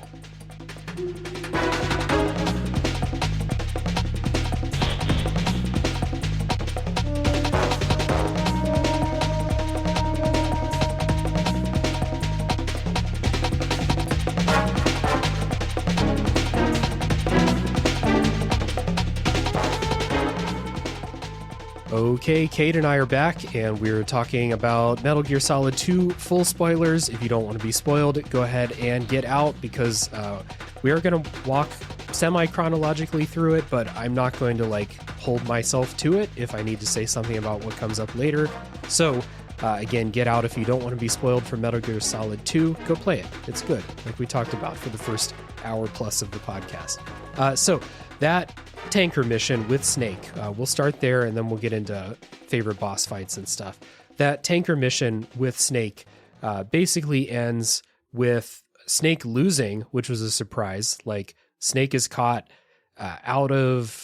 over his head, I'll say. He's in over his head, and Revolver Ocelot is there. He steals Metal Gear Ray that Snake was there to find, and then Snake supposedly dies in here. So I just wanted to ask you, when you played this, you played the demo and then you had to wait for the game to come out. Mm-hmm. What was going through your head back then? I did not believe Snake was dead for 1 second. I mean, how could... Now, in hindsight, maybe I should have been worried because maybe Kojima would have done that. Yeah. I wouldn't be surprised if he threw around the idea. I did not think that at all. Yeah, and we're talking about just the tanker, so... I don't remember if the demo went all the way to the end of the tanker. I feel like it did. Okay. But I could be wrong. And it's my memory from playing it all the way back then kind of blurs the two. It's, but I did not buy that Snake was dead. We talked about the bait and switch. I thought the tanker was the perfect setup for a new Metal Gear Solid 2 game where you play Snake. Yeah. It was the perfect setup because it felt like, he quote dies, but then he comes back, right? He loses, but he comes back and wins. That's the hero's journey, right? I'm going to definitely be playing as Snake because this just set up the intro. Snake failed. I mean, every Mission Impossible, whatever, they all have the same thing, right? Probably they fail kind of in the beginning. Mm-hmm. They have no hope, and then they overcome. It's the classic hero's journey. Even though I wasn't aware of that trope and sort of that narrative foundation that most stories follow, I was subconsciously accustomed to it, right? So I was just expecting, okay, sweet, this is a cool setup to play as Snake. Right.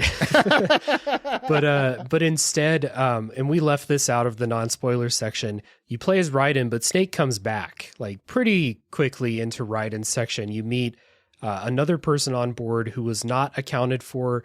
Raiden is a rookie, basically. This is like his first mission. He'd only done VR training and stuff like that.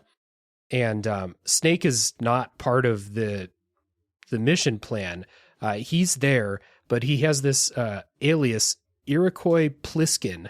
Now, I was young and dumb. It took me a while to realize Pliskin was Snake. Did you realize like immediately? Oh, yeah, because you can see his face like right away. You're like, it's either That's Snake true. or because it's Kojima, it's a fucking clone or something like that. Like another Lefant and Trebles, whatever it's called. Yeah, exactly. Yeah.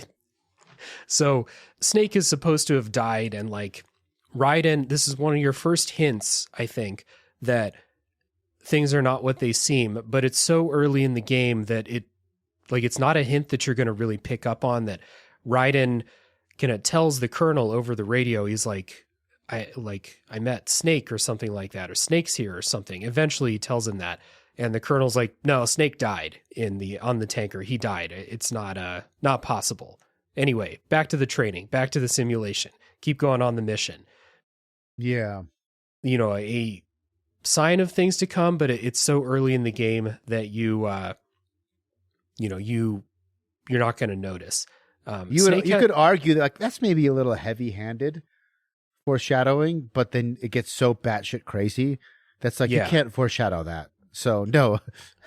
Right. The thing that they're foreshadowing is not something that you're just going to guess. It's really out there by the time you get there. Snake had a really interesting quote though. It's like Snake is like an old, he is the ultimate soldier, basically, like the seasoned professional. Raiden's on his first mission, and Raiden's talking about all the things that he went through in his VR training.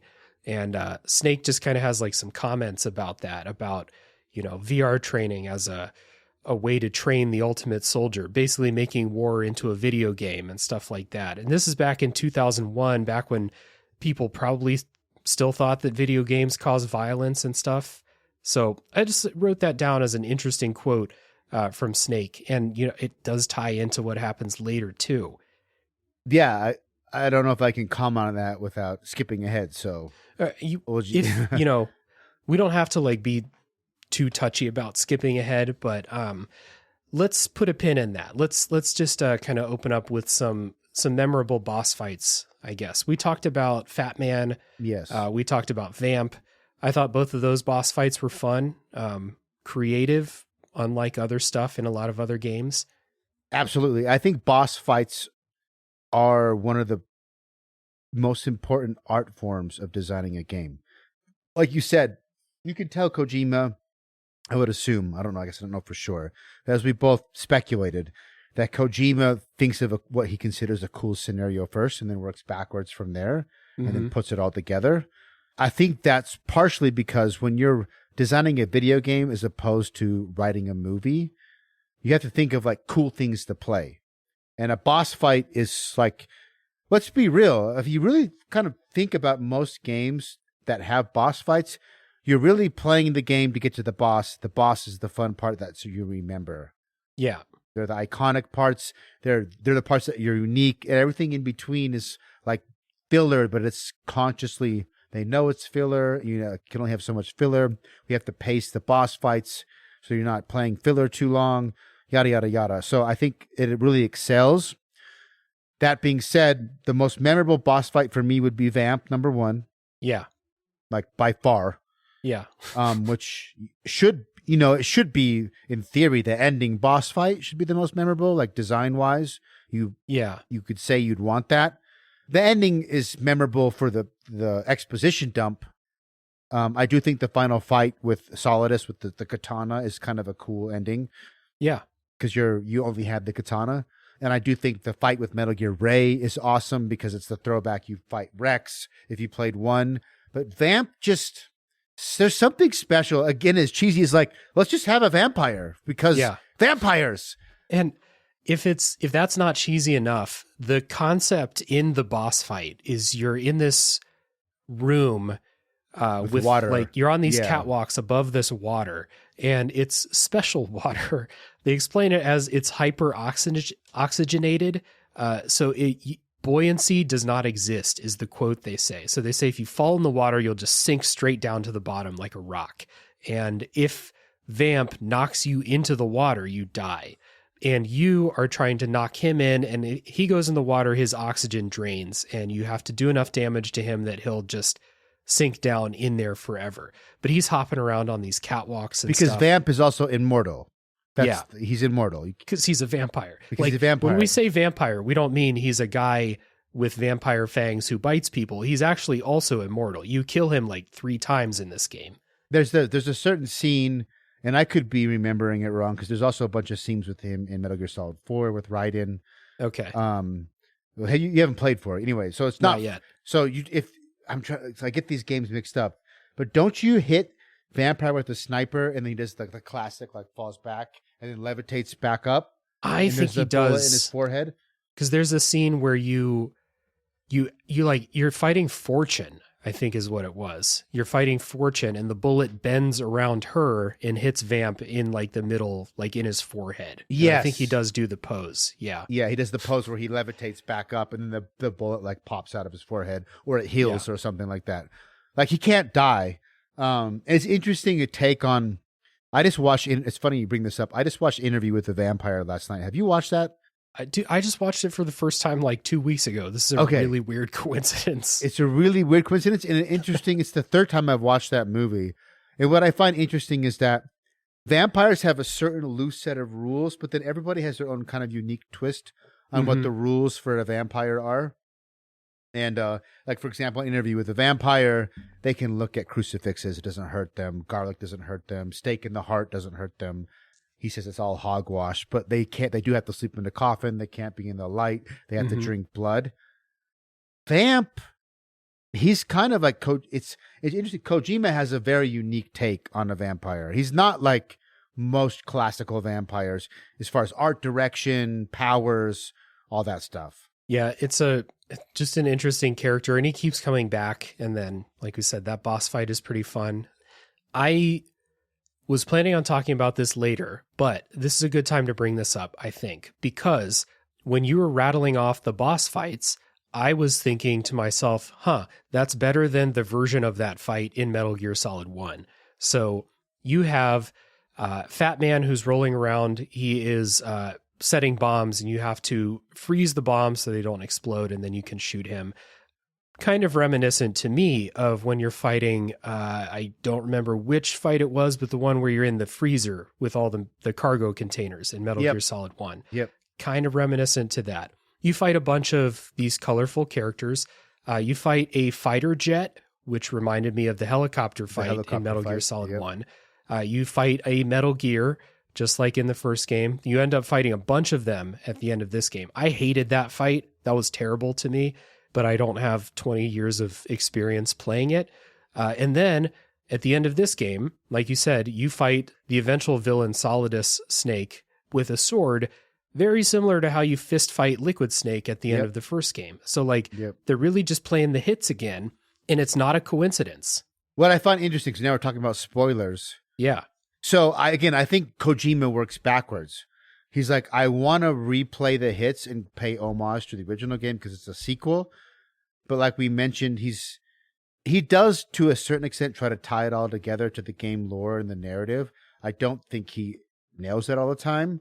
But I just to recap, before we got on, I rewatched some of that final codec conversation and the Solidus Snake fight and then the ending of the game just to make sure I was fresh on all of it. Like they hint that Shadow Moses Metal Gear Solid 1 was also a training exercise, which is crazy to me because we're getting to I know I might be jumping ahead, but right with the advent of AI, we have these large language models, and they need so much data to be trained. Yeah, so much data that like they need like the whole internet, every piece of human creation. They try to quantify and then train these large language models. That's where you get ChatGPT, Bard, Grok, all of these different AIs. Mm-hmm. They don't just infer; they basically directly say that Shadow Moses incident in Metal Gear Solid 1 was a training exercise to train the AI for various different things.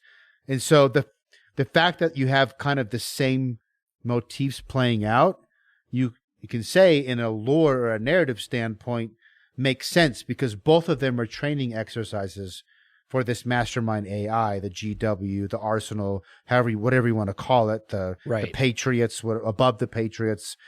So it kind of makes sense. Like, okay, I want to rebuild the hits. I want to kind of hit the same motif, the same archetypes, but also I have to justify it. And so I thought that was kind of an interesting way. Like, yeah, well, the AI would want to run a similar scenario with slight variables to kind of test itself. Can it handle this contingency? Can it control it? Can it manipulate? So I thought that was really, really cool. It's like, because I know he's like saying, I know I flipped the switch on you with Raiden. You were expecting Snake, but I'm going to give you some of the same stuff that you might have wanted. Yeah. And Snake is there too. Like, he's with you or in contact with you for all the game, basically. So this kind of, and this is what I meant when I said this is really interesting as a sequel, because they eventually explain to you, for a time, they tell you that this whole thing, this whole Big Shell mission, and we're skipping like everything that happens in the Big Shell mission right now, because it's like, because it doesn't really matter. Yeah, it's there's no twist to it for a while. Like, you play like 8 hours and then you meet the president and the president tells you about the Patriots, and then it starts there. Like, when he explains what the Patriots are, you're like, oh, okay. But before that, it's just like, you know, oh, we need to find this informant. He's in this shell. And then you go there and the informant's there and you talk to him. It's not really like remarkable, but what it is that whole thing is a simulation, a simulated event. Like, the people that you're killing, they're real, but they're there, they're playing this part. And they tell you it's because they're trying to recreate the events of Shadow Moses from the first game to try to create another Snake. And that's why this is so similar. Like you mentioned in the non-spoiler part, callbacks like swimming up to the location. There's a part in this game where you have to shoot a Stinger missile to blow up an electrical panel, something you did in the first game too. And I want to credit YouTuber Max Durat. That's the video. Yep. That's the video. I watched that today and I was like, holy shit. I didn't notice it, but it's there. It's cool. So this, like, I was thinking about that earlier with what they talked about. But then when we're running through those bosses, I was like, they're all a take on a boss from the first game in some way. Yep. For the most part, I mean, Fortune is sort of your sniper wolf. Yeah. You have the Hind D and the airplane. Yeah. There's more, but you kind of threw me off. So you said that, and maybe we interpreted it different. But, and again, Metal Gear Solid lore is like, you can find your own Reddit threads that dive in, right? It's like, I'm not saying I'm right or you're wrong and I'm right, but you said that the whole thing was an AI to train another Snake, which is what he thought. Sorry, that's what they said, and then they plot twisted that like 10 minutes. Literally later in the same conversation, they were like, oh, that's actually not what was happening. It's one of like the things where I wrote down in my notes, I was like, you can't throw me a plot twist, and then twist it again, and then twist it before I even have a chance to internalize what that twist was. Like, that was one of the things where I was like, this is too much. Like, this is way too much all at once, you know? But that plot, like this whole mission with the Big Shell mission is fake. It's all staged, basically. Staged. It's not a simulation like a computer. No, it's a controlled environment. Right. Yeah. They say that they are kind of patching into Raiden. The colonel you're talking to is the AI, and the AI is controlled by the Patriots, something like that. Yes. Yeah. And it's Raiden has nano machines and shit, so they're tapping into the nano machines and all of that. It's how you explain anything in Metal Gear Solid, is just to be like, yeah, it's the nano machines. Yeah. But earlier in the game, before you learn all this, you figure out that things are really weird because there's just too many conversations with the colonel, especially, that don't feel like the way that your mission leader would handle things. I think there's two ways to look at it. There's either like something's off Or you're thinking back to the first game where the Colonel is just jerking Snake around the entire time and lying to him the entire time. So regardless of how you feel about it, there's a point way before they tell you like what's actually going on where you should be thinking, why is my girlfriend on the radio? Why is she part of this mission? Why is the Colonel deflecting whenever anything contradicts the plan? You know, stuff like that. I started to catch on.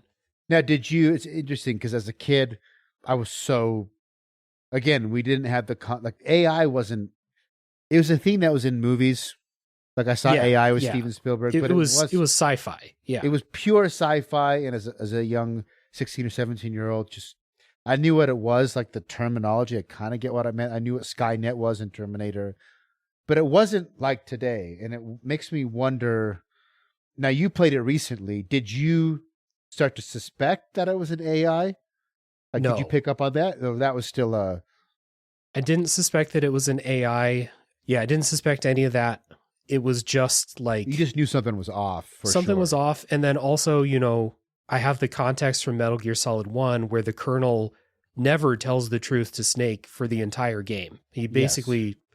That game's plot is basically like, oh, they were actually in on this. Oh, they were actually in on this. And the Colonel's just lying every step of the way.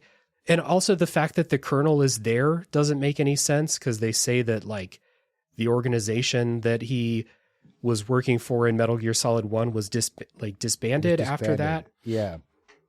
But you just roll with it because, hey, maybe the guy got a new job. I don't know. He's the Colonel, and at least playing the first game, it's weird, like, even though he lied to you the whole first game, and you kind of realize it, I still liked him. Like, I still trusted him going into the second game, which is batshit stupid, admittedly, because... He's charismatic. Good voice actor. And he just has, like, at least in the first game, I'll say this, I do think the 2D pixel animations of the first game for the codec scenes are better than the 3D models. Like, I feel like it sells... It's almost like... Because of the uncanny valley, the 3D models obviously are not convincing of a person, but when you see like the 2D sprite animation, your brain kind of fills the gaps.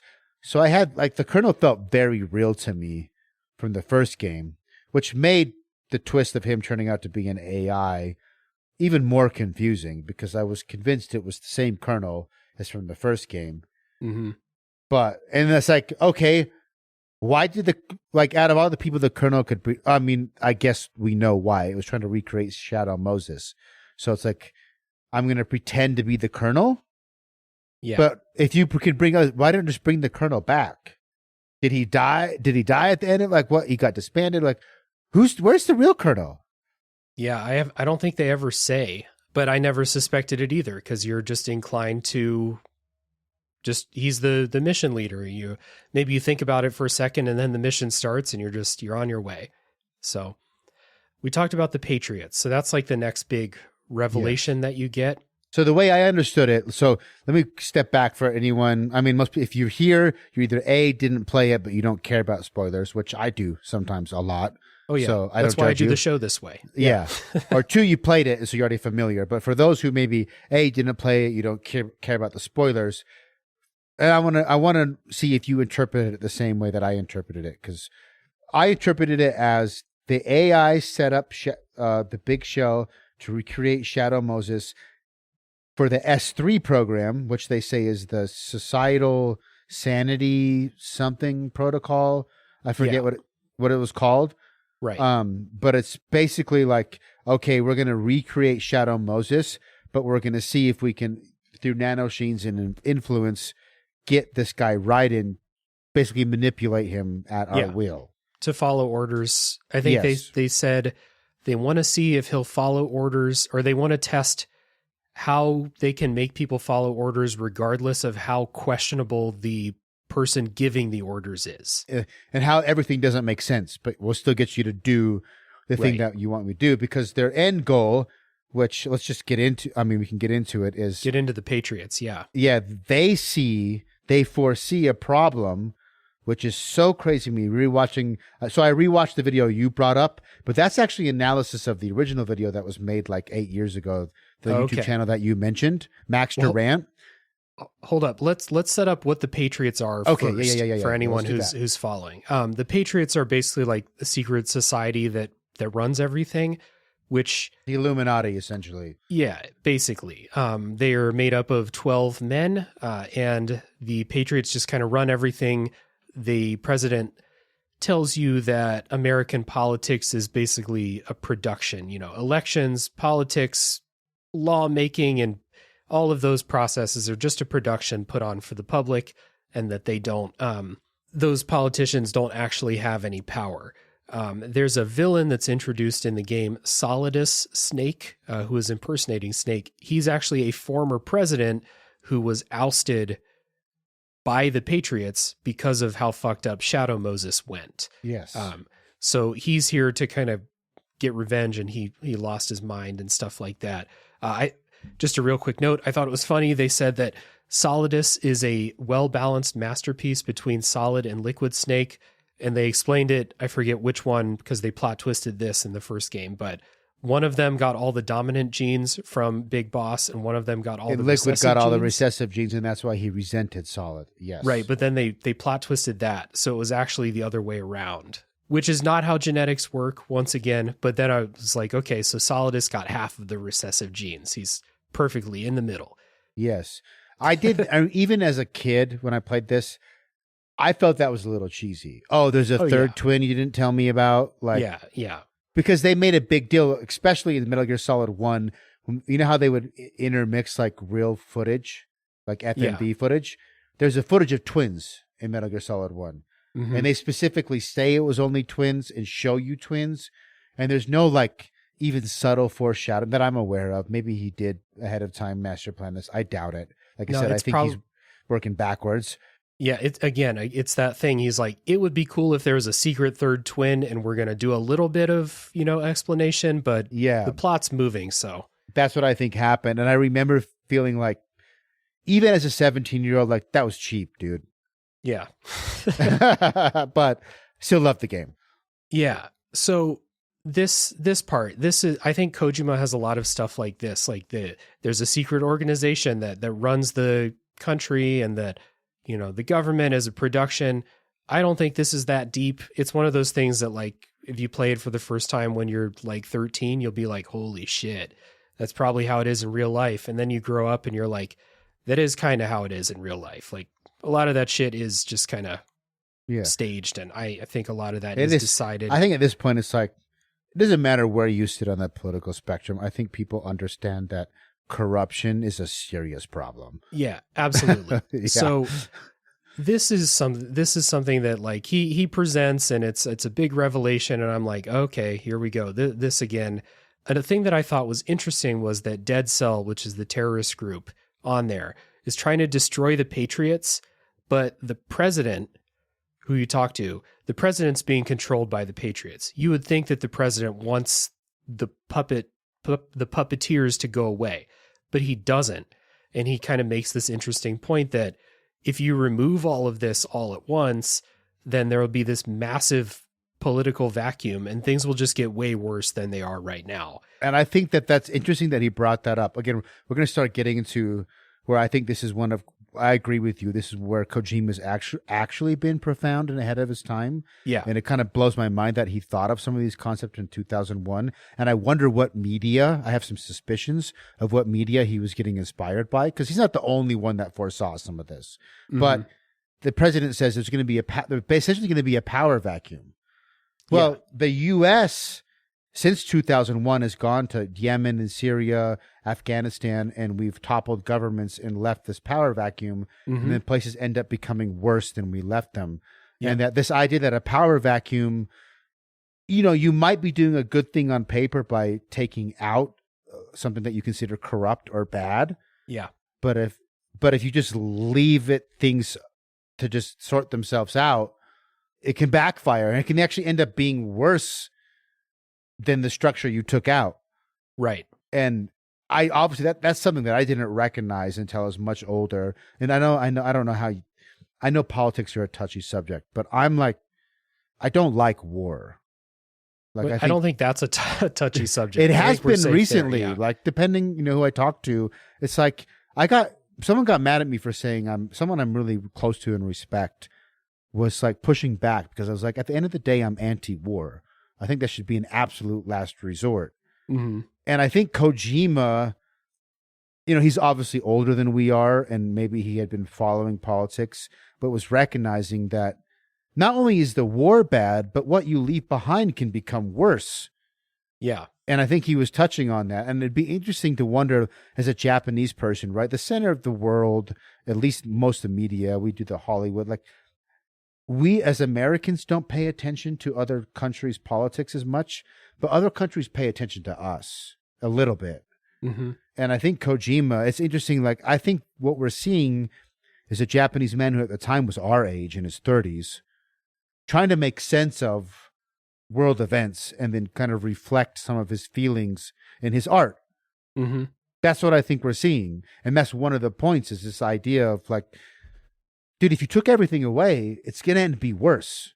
Yeah. You don't realize that? So, yeah, I totally agree. And that part where, they introduce the Patriots and then you're like, okay, well, in your head as a person playing a video game, you're like, well, let's go fucking kill the Patriots then. And then the president's like, slow your roll there, buddy. Like, kill the bad guys. Yeah, this is actually why it's going to be a bad idea to do that. And I thought that is like a little bit deeper than that surface level, like, oh, there's a secret society controlling the government. Like, we've never seen a story with that before.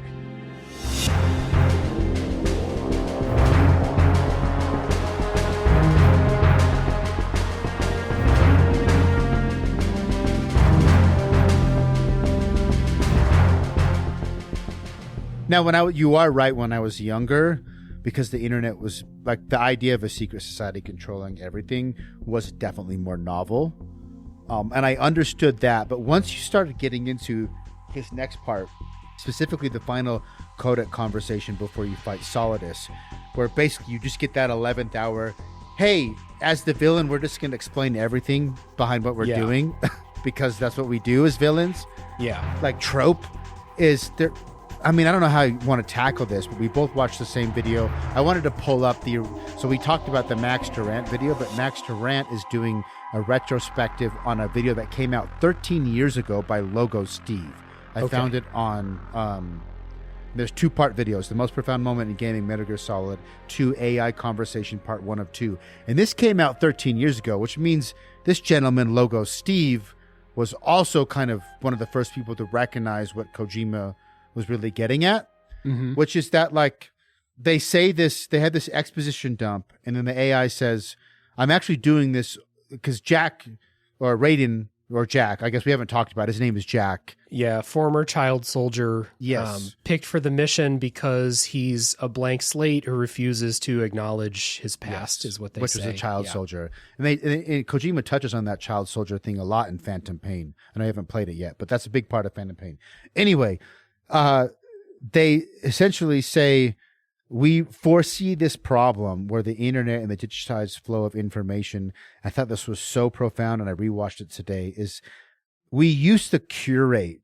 They claim that throughout all of human history, we would curate what we passed down. We would filter out all the bullshit, and then we would like crystallize the most important stories. Maybe we turn them into myths or legends, and we pass them down orally to our next generation. Right. But we're not passing down every single joke and every single story because it's too much. We curate and say the stuff that really matters, we're going to pass down to the next generation in the forms of myths and stories and religion and art and so on and so forth. Whether that's a conscious thing that people decide to do, or whether it's a natural thing, because the things that are not important just naturally don't get passed on because no one gives a pattern. Shit. No one gives a shit, and that's the pattern. But with the internet age, because it was wrong, and that's another thing that you're about to bring up, is because that stuff was incorrect, or that it didn't suit the vision of whoever is passing on the history. That stuff gets filtered out. Or they decide, that's wrong, or it's bad advice, or it's a bad way of thinking, it's a bad perspective. I'm not going to pass that on to my children. Right. Think about like vaccines, basically. Like, this is my podcast, so I'm going to go ahead and make the bold claim that vaccines are good and save people's lives. So back using the logic in this thing where things were curated and passed on with a purpose, basically. If someone had bad medical advice back then and a bunch of people died because of it, that wouldn't get passed on because they would be like, or that wouldn't be preserved to be passed on because people would be like, obviously that's wrong. People are going to fucking die if we pass this on to our children. We're going to leave that behind, basically. Whereas in the digital age, like we're getting to, everything gets passed on.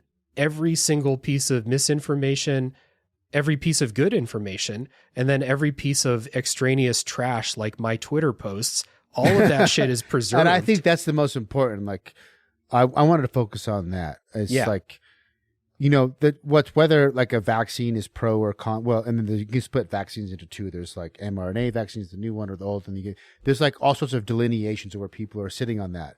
But I think the part where people could agree on, it doesn't matter if you're pro-vaccine or anti-vaccine, hardcore left or hardcore right. The internet is full of fucking shit. Yes. Like, just like we are so inundated with just, we are blasted with shit. And like, you don't even have to go conspiracy theory. You could just go advertisers, people who want our money. Like, we are submersed in people trying to manipulate our thinking. Yeah. And our emotions and our thinking. And our emotions. And it blows my mind that Kojima in 2001 would kind of see like this is the direct. Obviously, the internet existed. Yeah. But I grew up in the internet age, and man, I thought the internet was going to save the world. I thought it was going to say, I had this really naive, I did not foresee social media. I did not foresee dating apps and all the constant, like I did not foresee, obviously, I'm a dumbass. Kojima is obviously clearly a little bit smarter, and he sort of saw in an eerily relevant way what we were going to end up with. And that video that you're talking about from Max Durant, when he's talking about the AI, Colonel Campbell AI, Arsenal, GW, whatever you want to call it, is saying these lines that everything's going to get passed down, including all the extraneous shit. And that video is posting like pictures of memes and just like all the random shit we see every day that is totally, I mean, it may be funny and that could argue there's some value into laughter. I think there is value in that. But at the end of the day, like there's just too much information. It's all getting crystallized. It's all getting saved. And somehow Kojima foresaw that that was going to happen. And watching those videos the last week, and then watching that video, that same video again today that you're talking about, like an hour before this podcast to make sure I was refreshed. I had this moment where I sat back, and maybe I'm an old man because I have kids and I don't know, but I was like, were the Patriots right? like I've had this thought, you know, I don't know. Again, you opened the door to politics with the vaccines, right? So I'm hoping this is kosher. I worry a lot about shit. I have kids, and I've had the thought, AI scares me, but I've also had the thought, like, if we really could create an unbiased AI to run the country, maybe that would be better. Maybe. But it's also terrifying. Yeah, that's what I mean? The thing I was getting. That is just a giant concept to think about right now. And even on a smaller scale, like, you're right, like when you said, like, we are just inundated with shit all the time, every single day. You know, we spend all day on the computer or on our phones or, you know, playing video games or watching TV or whatever. And how much of that is actually valuable enough to be passed down? And that's kind of what this is talking about, where all of that stuff gets preserved, passed down. And they say the quote, misinformation is saved just as often as important truths. So I don't think, regardless of where you're at on the political spectrum, everyone knows that the internet is just full of bad information. And it's true, like, whether you seek it out, if you spend any time on Twitter or any other social media, you're gonna see it. You're gonna, maybe you search something on Google, you're looking for a news article, and you click something and they just have bad information, depending on what you click.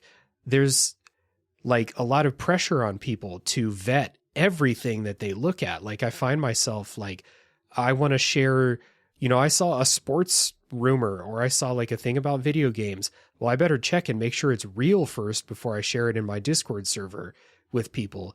And all of that misinformation, that's what they're talking about here, is just like And that's small scale, unimportant shit. The fact that I read like a video game, I read a rumor about Hollow Knight Silk Song, and it turns out to be fake. Like that doesn't fucking matter in the grand scheme. When is of that things. game going to come out? God damn it! It's so. The other point that they made, which I wanted to also bring up, just as much as this passing on of information, is they also predict that because of all of this misinformation and this just kind of nonstop flow of garbage that goes into our brains all the time, is that everybody will then turn to their own small communities and just stay in there. And the term echo chambers has become like that term echo chambers did not exist in 2001. Kojima foresaw this. It's one of the most eerie things when I watched that again this week and then today prepping for this. I was just thinking like, how did he foresee this? Yeah, and that part especially rang true because I'm very proud of my community that I've built in the Discord server that I run. But the Discord server is mostly a group of like-minded individuals. Is your Discord server paid only, or can you get it to it for free? No, it's public. Anyone can join. Yeah. Okay. But it's, it's one of those things where like, if you're going to join the Discord server for my podcast, my other podcast, or because you're my friend and you want to hang out in this space that I've created, you are selecting a small space to hang out in with like-minded people. And they talk about this in Metal Gear Solid 2 as something that's going to happen, where the greater forum where people are bouncing really conflicted beliefs off of each other will disappear. And that's kind of what's happened. That is what's happening. I don't seek out people to have political debates with. Like, I just don't. I don't want to do that. And I don't think that like reflects poorly on me, but it's just something I don't do. And this game fucking, there were message boards in 2001, but that was about it as far as internet stuff goes. That was like internet communities of people like this. But they're right on the money with how people, because you are just constantly barraged with all of this, you self-select a small community where people think mostly the same way. People have differing viewpoints, of course, but it's not like people from all polar different ends of the spectrum all together, because that's not the communities we select for ourselves. Yes. And what they accurately pin on is like, well, it's understandable why a human would do that, because if you're inundated with people arguing, you get burnt out. And it's like, absolutely. Yeah. Like, for example, me and Chris from Metro Hangover personally off air talk about a lot of politics, and we don't agree on everything, but he's one of the few people that I know he argues in good faith, and he's trying his best. Right. So I will mash out ideas with him because I actually find it beneficial and constructive. But 99.999% of people, including like close friends and family, I would never do that with, because it's not constructive. It just turns into my team versus your team, or my issue versus your issue, because I don't even fall on a side of a team, at least. And I think a lot of people feel politically homeless, like especially in America, where you have this binary left or right. Like, how many people actually fit in full left or full right? The silent majority. Very few people do. You might lean heavily one direction or another. I think people actually have more common ground than they're led to believe online, but because we get so fatigued from online information, we just want to go somewhere where everyone kind of basically agrees on the same shit, and we can just have a good time and not argue. And then the problem with that the patriots in this sort of scenario recognize that if you can't have a discussion, there's two options for human beings to resolve conflict. There's talking and there's killing. Mm. If we can't talk about it, and if we can't come to compromise, and if we can't debate, and if we can't come to some sort of middle ground, the only other option we have to solve a problem is to fucking kill each other. And it's super dangerous. Like if you get rid of this, like you mentioned, instead of this kind of central square, which sort of Twitter or X maybe was at some point or tried to be at some point, if you don't have a place where people can bounce conflicting ideas and everyone just goes and silos themselves off, and then you start having parallel separate economies, that's where it's really scary. Now we have separate economies. You have right-wing world, like say Chick-fil-A, for example, notoriously a right-wing organization. A lot of right-wing people support Chick-fil-A. There's lots of left-wing organizations. Then you have people going out and in real life, not even on the internet and meat realm, I'm only going to shop here. I'm only going to shop there. Then I'm not going to interact with people. You start splitting the economy, splitting the money, Eventually, you can't talk to each other well. I mean, we've seen it. Like, I feel like American society is like one inciting incident away from like more riots and more violence. It was not surprising to me that there was violence during the last election. Yes. Just because people are fucking on edge. And yes, like you said, there's a lot of people that feel like whatever's happening doesn't work for them. Now, I don't support what happened on January 6th, which is what I'm referencing with violence during the election. I don't support that at all. And people who listen to this podcast probably already could figure that out.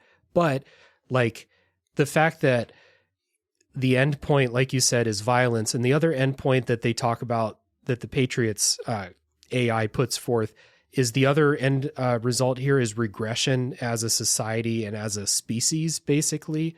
And I would argue that violence is a symptom of that regression. Like we can't get past, again, I'm sorry to cut you off, but like, it's all right. I'm like really legitimately anti-war. Like, I don't think we should be fucking killing each other. Yeah. We can talk to anybody in the world. We can send dick pics across the world instantly. Like, we should be able to talk about this stuff. And I think that if you're resorting to violence, that's a regression. That's a regression to Dark Ages. That's a regression to hunter-gatherer. That's a regression. And that's why I said, like, are the Patriots right? And, are they right? And even if it's not physical violence, there's a form of violence that happens when you go and post your opinion somewhere on social media. Like, anyone that has a large social media account will tell you that you can't say what you want to say on social media because you will have people that just fucking can't act normal and will either so true. Take the opportunity. I have people, sorry to cut you off again. I have people threatening violence on each other, arguing over whether or not my emulation tips ruin a game or exactly. Not. Like, I was just going to say, who the fuck cares? Yeah. Anyone with a large social media account will tell you that no matter what you say, someone's going to disagree. Someone's going to take the opportunity to vehemently disagree with you because they think that that's their right and that's what they should do. That's what social media is all about. And that's not even getting into people making death threats or doxing or anything like that. Yes. That's regression as a society. If you can't 100%.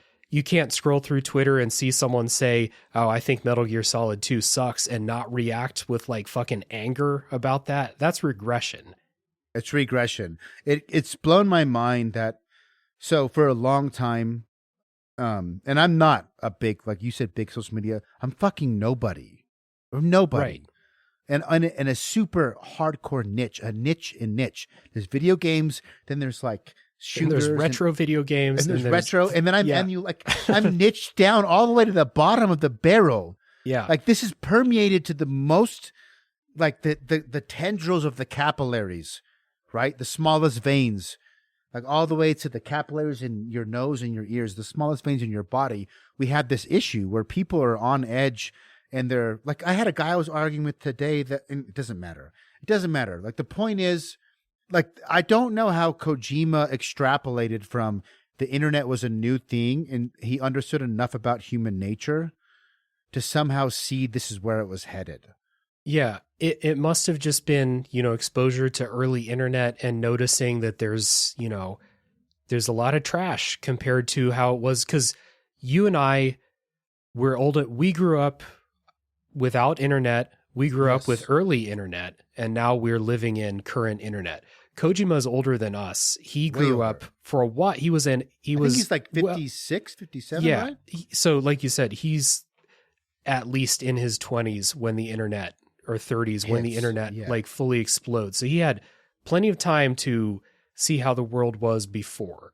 So I think like the takeaway here is that the reason Kojima was able to think about this and kind of forecast it like this is because he lived long enough with no internet whatsoever to see how the passage of information worked before and then just picked up on some shit. And I really, this is something that even before I watched the YouTube videos, I was like, this is, first of all, correct prediction about how the future would go. And also, I kind of rag on Kojima, and I ragged on him earlier for having a lot of ideas that seem deep, but actually aren't that deep. They're just kind of surface level, like, you know, like the Illuminati type stuff, or the overarching theme that war is actually not good, even though these are games about soldiers and stuff like that. But this part here, and the reason we've spent such a long time on it, is that this is really fucking good stuff. And it completely took me by, you know, I had heard that Raiden was the protagonist and that people were mad that Snake wasn't the main character of this game. I had not heard a peep about this in Metal Gear Solid 2. No one was fucking talking about it. And it should be talked about.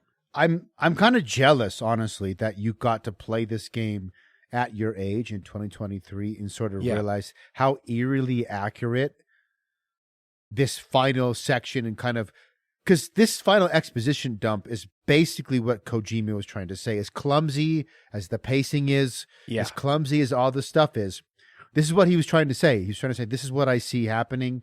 I have a suspicion because, again, I'm like, I know that Kojima is a movie and a book and a manga and an anime nerd. He's just a media creativity nerd. I think Kojima is basically the Japan's Quentin Tarantino.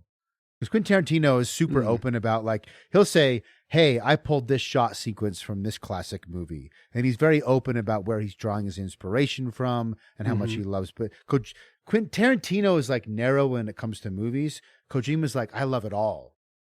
Yeah. And I have a suspicion. Did you ever read the book Ender's Game by chance? I did, yeah. Okay. So do you remember that both in Ender's Game and in the sequels, I don't know how much of that series you read, but Ender's brother and sister create aliases online, and they manipulate the world's politics through forums. And they didn't have the term podcasting, but through audio logs. Like the term podcasting didn't exist in 1985 when Orson Scott Card wrote this book. But basically, he foresaw, they didn't call it, I think they called it the net or something else. I forget the terminology, right? This is 1985, long before the internet existed. But this family, where all the kids are super geniuses, Ender goes off and does his main story. But on the side, his brother and sister who are left at home create fake news mixed with truth, and they play both sides of the political spectrum, and they like conspire with each other to manipulate the masses through the internet and through information and through a mix of fake news and real news. And they split the population into two sides that hate each other, but they're actually colluding under the scenes and orchestrating all of that. It's like, I wonder if, and I don't think Orson Scott Card is the only person to have kind of, I think a lot of people foresaw this as this idea. I don't think Kojima was the only one, but I wonder if Kojima was consuming some of this media, some of this sci-fi, and then sort of putting it through his own take that he's a Japanese person observing Western society from the outside. And that's how he ended up with this. It's an interesting thought. I didn't read far enough into the Ender's Game series. I just read the first book and like half of the second one. So I didn't know that his siblings turned into little like Rupert Murdochs. That's interesting. It's so true. Yeah, the Murdochs. And I mean, yeah, I just wonder, like, I watched that video again today and I thought, okay, this is the game from 2001 is commenting on some of the stuff that I'm most worried about. Yeah, in 2023. In 2023. We're talking right now. Yeah. And that's why I was saying, like, he's either a prophet or a time traveler. Yeah. And this has definitely bumped up Kojima, like, in my books, you know, like, I thought Death Stranding's story was kind of a mess, especially themes that he tried to introduce. I thought that those were not executed well in that game. Metal Gear Solid 1 was just a series of twists and turns. But then this one, there's like, oh, okay, so I get why there are, like, I understood why there are like Kojima super fans. And then I played this and I see this scene and then I'm like, well, I can imagine someone playing this in 2001 and then thinking about it for 22 years. Yes. And then they're like, okay, This Yes. is like, even if he's doing some weird shit now, it was there or it's still in there. It's interesting. I would argue that this game and Snake Eater 3 are what made Kojima, I would, maybe you would call him icon status. Like, he's an icon in gaming. Yeah, absolutely. Yeah. Yeah. And I would say that, like every icon or even athlete, there's their prime. They'll always say, like, oh, Mike Tyson in his prime, John Jones in his prime, right? Stipe Miocic's in their prime. And look, as much as I love Kojima, maybe he's past his prime. And maybe Metal Gear Solid 2 and 3, we're going to look back even farther and be like, that was peak Kojima, where he had the balance of weirdness and out there, but it was also, because I agree, like Death Stranding, we kind of disagree. I loved the story and watching it, but I'm also a sucker for anything like dark and like I love Control, and he's talking about life after death. I'm sort of biased. I love those subjects, and I love that. I'm also easily swayed by art direction, and I loved Death Stranding's art direction so much that I might just like, but maybe Metal Gear Solid 2 might be historically in the long run. I could see a world where that's considered his best work. Yeah, I can definitely see that. And I'm looking forward to playing Metal Gear Solid 3 sometime this year. I'm looking forward to that. I think 3 overall would probably, most people would consider the best. Yeah, I was just going to say, I'm looking forward to it, number one, because now I've played Metal Gear Solid 2, which was better than 1. And then also people seem like almost unanimously, people like 3 as their favorite. So yeah, really looking forward to that.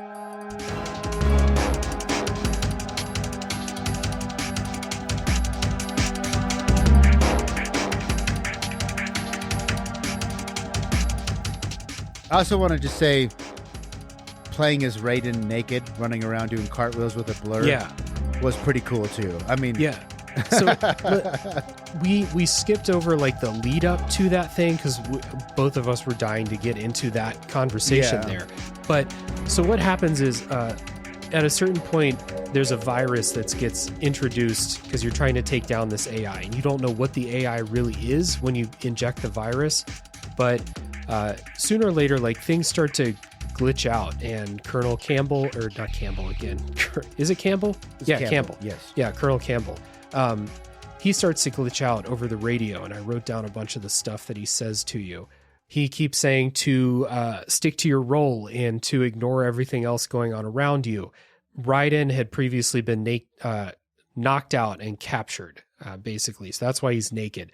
The Colonel has no knowledge or care that Raiden is currently naked. He has this funny animation. He's running around covering his crotch up through the station. He just keeps telling Raiden to stick to his role, like the simulation. And then he keeps calling you, and he starts getting into some meta shit. Like he says, you've been playing this game for too long. Turn the console off right now. Yes. Don't you have anything better to do? Then he starts to go for like a personal thing. He tells you that Rose is cheating on you. And then goes into like absolute nonsense after that. It has a part I thought was really cool where he says, you have to infiltrate the fortress Final Heaven and destroy Metal Gear. And it shows you screenshots or like video of the first Metal Gear game. Yeah. So like all of this is happening, and like your head is kind of spinning, and you're just kind of like on this wild ride. And then after that, they lay all this philosophy on you. So like you've been knocked totally off guard from what you thought the game was. Then they throw all of this philosophy at you. There's other philosophy stuff I didn't bring up because it's too much. I wanted to focus on the stuff that like when I texted you a long time ago and was like, do you want to do Metal Gear Solid 2? Whatever lit up in your head that was like, I got to talk about this. Yes. We wanted to talk about that stuff. Yes. Just because, do you have kids, by the way? I don't know. Okay. So and everyone's can be worried, and everyone I think is stressed about, I don't know, maybe the cohesion of society. Yeah. And I worry about my kids and what kind of society they're going to live in. And what the Patriots, quote, the bad guys are basically saying is, because of the internet and because of all this information and because of the echo chambers and because of all this, it's incumbent upon us, Campbell, or the AI, Arsenal GW, says to Raiden at the beginning of this exposition dump, Raiden says, wait, so what? You just want to control everyone? Something along those lines. You just want to control everybody? And he said, exactly. Because if we don't, you guys are going to regress, and it's going to be violence, and it's going to be bad. And sort of the AI makes its case to Raiden, like, this is why we're justified in doing what we're doing. And this is why we're doing it. We're doing it not for our benefit. He specifically says, don't you know, Raiden, we're not doing this for our benefit. We're doing it for your benefit. And I just remember thinking, as a kid, I didn't get it. I was confused. And that echoes back to what you were saying, is I think the delivery and the pace is flawed for sure. Yeah, it's just too much all at once. It's too much. But that's a good kind of villain right there. It's the kind of villain where, like, you can see and understand what they're trying to say, and there's truth to what they're saying. Yes. But also, a villain who's trying to fuck you over would tell you that it's for your benefit to get you on their side. So, like, you get both of those. That's why, at least in this game, I know the Patriots are a continuing thing, but in this game, the Patriots are a really, really interesting antagonist. And Solidus says his whole purpose is to free us from the Patriots, which you kind of understand where he's coming from. He's like, these guys want to control everything and control your thoughts, and they want to have their thumb on everything. Yeah. And essentially, again, so you brought up the politics. You tell me where we can and can't go with it. But like, if you think about what Edward Snowden talked about, there's also this new thing that came out about metadata that's being shared to world governments through our cell phones. I don't know if you've been following that, but we all sort of subconsciously know. We might not know the extent, but everyone's spying on us and then trying to sell us shit. We know that. Yeah. Right? And Solidus's whole pitch so the AI is telling Raiden, this is why I'm justified and why I'm correct. And then the flip side, Solidus is saying, this is why I'm justified. Fuck the Patriots. They want to control everything. I want freedom. That's what America was founded on. And then eventually the Patriots say, Raiden, your final order is to kill Solidus. Yeah. He's like, why would I do what you say? Well, we're going to kill the girl, not Emma, but I forget what her name is. It's Fortune's daughter that they're holding. Yeah. And then also Rose. And he's like, is Rose even real? And they said, you better believe me, but LIE in believe is capitalized. Mm-hmm. So I have a suspicion that Rose, and I haven't gone down, like, I'm sure there's Reddit threads that talk about this, and maybe I'm wrong. I haven't like done a full-on internet deep dive on Metal Gear Solid 2, but I think it's basically saying Rose was never real. Well, there was the conversation where Rose basically admits that she's real, but she was hired to basically spy on Raiden. Oh, yes, true. Yeah. So she's a real person, but she was playing a role also. But there's Rose, the real person, and then there's Rose, the AI, talking as Rose, which again, there's a lot of really good ideas in here. The execution is so confusing and so rushed that, it takes 30 years of people making YouTube videos to like unpack it all. Yeah. There's two more things I wanted to ask you about. There is that part that you said where the Patriots kind of tell you that your final order is to kill Solidus, and you have the boss fight where you fight him with the sword. It's a pretty good fight. There's a read to that I saw that this is like meta commentary on video games and how like you're set up, like you said, you have the Patriots and you have Solidus. Both of them make good enough points, right? The Patriots make their point. They correctly predict the future. Solidus is saying, well, you can't have people controlling your thoughts and stuff like that. Like, obviously that's evil. But the Patriots kind of take over and say, well, you're going to do this. And then that's what you do because it's a video game. And I never quite know how to feel about when video games try to pull stuff like this off and basically say, like, you, the player, you don't have control over what you're doing because now you're going to go kill this guy whether you wanted to or not, because that's what you have to do in the game. And the reason I thought about this is because later on in like the very end, there's another thing that I think applies to video games as well. And Snake talked about, video gaming and VR earlier as it relates to training up soldiers and stuff. So did you get this read from they're telling Raiden, but also you, the person playing the video game, to go kill them because you really don't have control. I didn't, and that's a novel concept to me. So I'm reacting in real time. I do think it's like I said, this is so dense and there's so many different interpretations. I had not come across that read. If it's in the Max Durant video, I must have missed it. But it is kind of true because, and I'm stalling because I'm trying to remember a game where there's a handful of games where even Spec Ops The Line. So back to what we were talking about, Chris Retro hanging over Spec Ops The Lines. The game is telling you not to do. It's basically saying you shouldn't play war games while you're playing a war game. But at the same time, you can't beat the game without following the predestined sort of design. Yeah. And maybe this is commenting on the same thing. I think so. I think the games like Spec Ops The Line and Undertale and stuff like that do it a bit more deftly than this game does, because it's not like it's kind of, if that's what this game is doing, it's kind of one of those things where you do the thing and then they scold you for it, or they scold you before they make you do it. Whereas the other games kind of comment on what you're doing and make you reflect on what you're doing as it relates to playing video games. And I think this is like an interesting thing. It's just not like perfect execution, I want to say. Yeah. Because like you said, it's not that deep to say that you don't have a choice. You can either turn the game off or keep playing. It's not that deep for a game to tell that to you. What am I going to do? Turn the game off because I don't want to kill the final boss? Like, come on, let's be realistic here. You know? Yeah, I think that's a fair critique. That so sort of sometimes Kojima wraps up moderately deep ideas or maybe esoteric ideas, right, out of the box thinking, but he wraps them up in like really pompous, extended writing and cutscenes. I will admit that Kojima has a knack for that, but it's also kind of, I don't know, like what makes him Kojima. Like over the years, I've learned to enjoy the flaws in what he does, because it's like what makes him unique and special.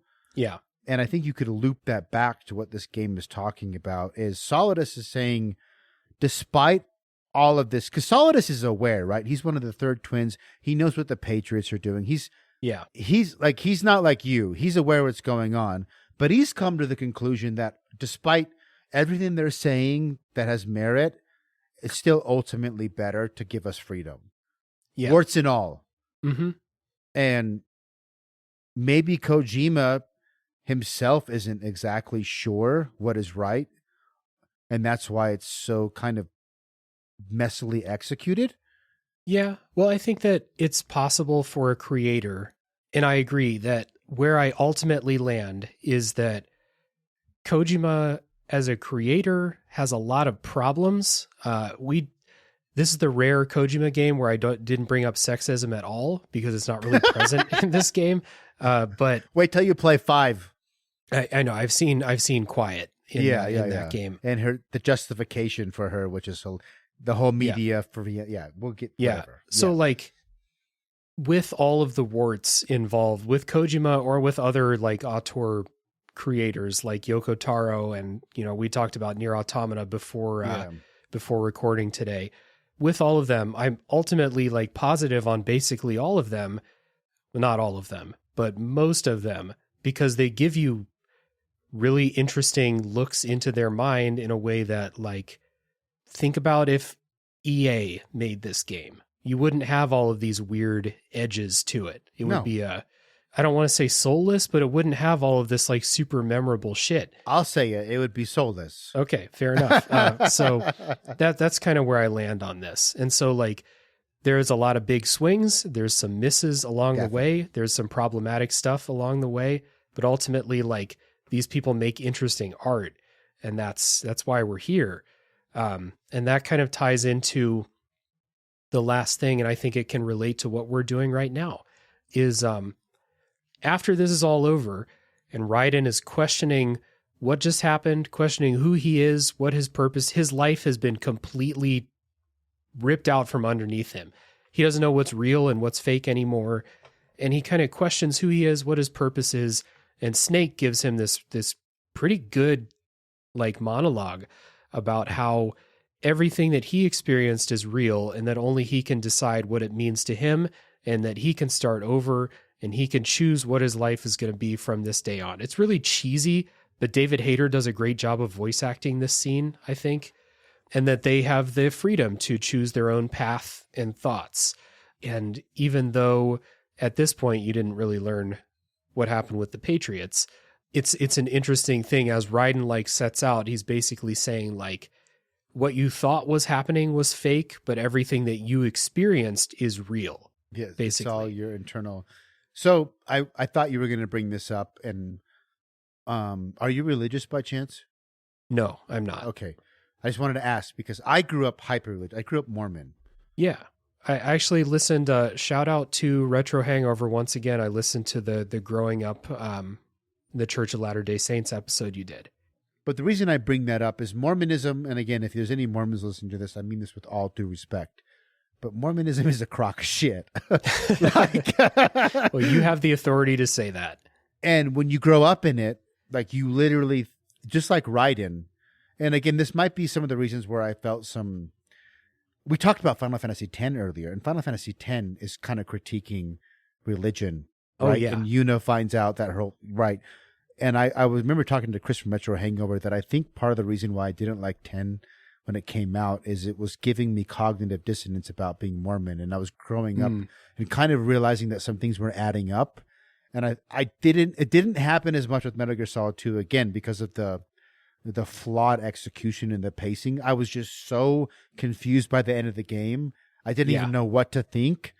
But in hindsight, as I look back, I think Kojima, he's at least touching on some stuff that I can resonate with, because when you realize that Mormonism isn't real and that the entire history and what they call the truth claims, because Mormonism claims that it's literally the one true church and everybody else is wrong. And like you grow up thinking that like Mormons have it all figured out and that God is talking to the prophet and the prophet talks to Jesus every day. And that kind of all falls apart. You're left in this headspace. It's like, shit, like, I don't even know. I can't make sense of up and down and left and right because I grew up in this. This is my entire worldview. I thought it was literally real. And that's what Raiden went through. And so that's why I say every time I revisit this game in my life, the first time was super confusing. I revisited it twice in my 20s and my early 30s with emulation, and I appreciated it more. And then, as I mentioned before, this recent, again, I didn't play it, but I watched almost all the cutscenes, like 5 hours of cutscenes. Yeah. And then I watched these ending, and I know that I have kids. This is the first time I've gone through it with kids. And like I said, the game, flaws and all, continues to age like fine wine because I find more layers where I resonate with it. And for me, the most recent walkthrough is like, I don't know what Kojima grew up with. I don't know what sort of gave him this idea that everything's a lie, what inspiration he got for Raiden. And I don't know if he had the same experience I did, but he had an adjacent enough experience where coming out of Mormonism, I could relate to Raiden in that sense of like, I didn't have a snake to give me advice, right? I had a whole society that was like, you're a piece of shit and you're apostate and you're going to hell. But I was like, no, this isn't making sense. Like, this is all a lie. And I could have used the snake to say, hey, it's not that everything you experienced is a lie. Like, you can still learn from all those experiences. There's still, it's one of those that I actually got, I don't know. I got a little emotional watching stuff this week for this game. I love this game already, but I just started thinking about my life coming out of Mormonism. My kids aren't being raised in Mormonism. I don't know how much people can relate, but when you're raised in essentially a cult and then you realize your kids aren't going to come up in that and that you broke the cycle, I like that final cutscene after you kill Solidus, and then it goes to like, you know, like the real pictures of like the city and there's the monologue. And it's like, I've been there. I've been there. Like, I know what Raiden went through. And I don't know. It's just one of those. It's one of those things. Like you mentioned, as flawed as Kojima is, and he's very flawed.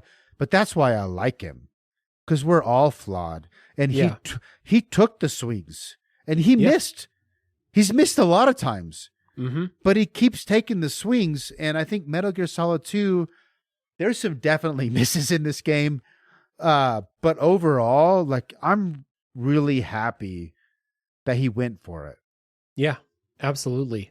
So, like, I don't have that religious background like you talked. Like, I grew up Christian, but we stopped going to church early. Like, everyone was kind of over it. So I don't have that kind of background like you talked about, but there's a lot of ways that you could apply this to if you grew up, you know, extremely patriotic in a way that is like too much or something like that. 100%. Which, you know, as Americans, we're surrounded by people who like just really buy into all of that. Yeah. So yeah, that can be applied there too. I had written down that this could be applied to us breaking down a video game, which is not a real thing. It's not real, but the conversations that we've had today, the subject material presented, that is real. You know, Raiden's not a real person, but the two of us and the stuff we've talked about follows that same logic here. I've actually talked about that a lot when I talk to people so I get reached out to by different people online because they can tell. If you're Mormon, you'll understand that everything about my podcast and my videos and my branding, praising Kojima, behold, like, it's all Mormon references, right? It's me dealing with that. Yeah. And people reach out to me and try to figure that out. So I've said Mormonism is not real. Like, this concept of like video games aren't real, but the conversation we're having is real. Yeah. So you could argue the video games are real because we're real.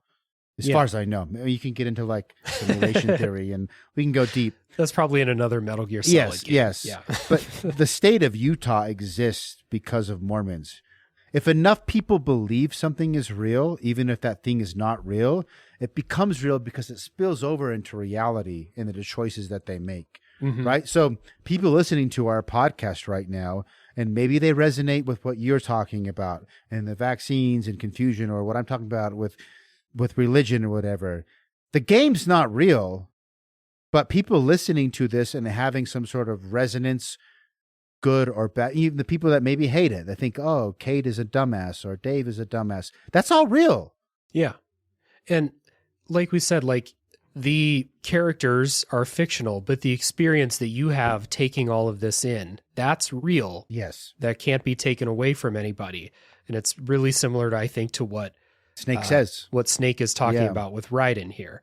So, Raiden and Rose have a reunion. And then after the credits, they kind of brought up this thing about how AI is able to, and I mean, this is a big thing about AI, because AI is starting to take people's jobs, especially in artistic spaces. You know, video game publications recently have been caught using AI to write their articles and stuff. And there was something brought up earlier about how the AI that the Patriots are running is very comprehensive and very advanced, but there are intangible things about humans that it just can't do. So in this last section, Snake kind of reflects on this, and he says that going forward, he's going to work on passing on intangible things like culture and emotions and things like that. And then Snake's final word here is that despite preserving all of the bad along with all of the good, that the digital age is good because history you should see all of it, basically, I think is what he's trying to say. Like, we really went in on how just shitty everything is out there on the internet. But when you reflect on that and when you view it through the lens of history, I think it is important to see the messy things too. Yes. So like this ending cutscene, all of these ending things here are, before we get to the classic Metal Gear Solid plot twist at the very end, these things are really good, I think. And then Snake's quote is, "Building the future and keeping the past alive are one and the same." Yeah, I agree. Again, my whole brand is sort of a subtle jab at Mormonism, so sorry if I harp on this. But what I learned with Mormonism was I was told certain things are wrong ideas. Mm-hmm. Don't look into what they call anti-Mormons. So someone who criticizes the religion. They're all crazy. They're all sinners. They're all possessed by the devil. Nothing to see there, folks. right? And that's kind of what the AI, GW, Arsenal, Colonel Campbell, Rose, that whole conglomerate of personalities is saying is like, we're going to filter and decide what is worthwhile and what not because you guys are too inundated with information. But I can also resonate with Solidus because I had an organization telling me, don't worry about all that stuff that criticizes us. It's all, but I turned out that no, I should worry about that. Mm-hmm. And so I got into a spot personally through like the course of the last like 15 years where I looked into everything that was taboo. Like if some, like I'll be the first to admit, I went and listened to like probably 100 hours of flat earth documentaries. Mm-hmm. Because like as crazy as that sounds, after coming out of Mormonism, I was like, no. I'm going to decide if that's crazy. Mm-hmm. I trust myself. Now, I didn't get convinced, needless to say. I'm not a flat earther. I'm a glober. Sorry if you're a flat earther. I'm a glober. But I wanted to decide for myself because I was told all growing up, all these people that have negative things to say about, again, I'm coming from my authority growing up, higher than academia, higher than scientific consensus, was Mormonism because it's God himself. Right. Right. And so I had to challenge like the consensus. And I realized, okay, the authorities over me that told me essentially that I'm not infallible were fallible. Right. And so then it throws me into this place where like, well, now I'm questioning everything. Mm-hmm. Like, how do I know that the CDC is telling me the truth or the NASA is telling me the truth? Because I'm in this like vulnerable spot. And I think what Solidus is trying to get at is like, he believes that humans can figure it out for themselves eventually. And what you were just saying is like, part of me thinks, the Patriots were right. But the other part of me thinks, I would rather decide for myself if something's crazy or not. I don't want someone else telling me something's crazy or not. And it just walks that line. Like, I don't know if Kojima himself knows, at least at the time. Maybe now he has stronger opinions. But maybe at the time he didn't know himself. Yeah, really possible that, especially with this, because they do really present both sides to you. And even as fantastical and, the Patriots are obviously evil, controlling people's minds and stuff like that. Evil shit. Yes. That's obvious. But the way that it's presented where they're giving you, again, like seeing into the crystal ball at the way things are now, the fact that they're giving that to you, I think Kojima's just presenting this without really inserting his own opinion into it so much, which is good. I mean, because you could say pure, like the Solidus take, pure freedom would be like, I don't know, that can go south. Like, did you ever watch the series? I didn't watch it, but my wife watched it so much. I've heard all about it. It's called The Handmaid's Tale, excuse me.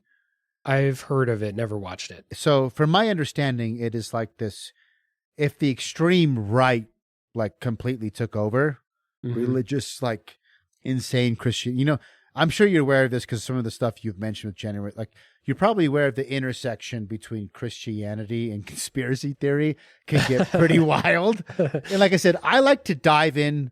Again, I've had all sorts of stuff on my podcast. I like to dive into all the most taboo shit for fun and decide whether I think it's crazy or not. And most of the time, I'm going to come out of it like, yeah, that was crazy, but it was fun, but it's crazy. I think Kojima's like, the problem is I probably lean more on the side of, we actually probably do need some sort of, if we could come up, like, have you ever heard of the term, the not beneficial, I'm having like a brain fart, but essentially the benevolent, not beneficial. Okay. The benevolent dictator theory. A lot of people will say the benevolent dictator is actually the ultimate form of government, but you can never guarantee that a dictator is going to be benevolent. There's no systematic way to guarantee that a successor to a dictator.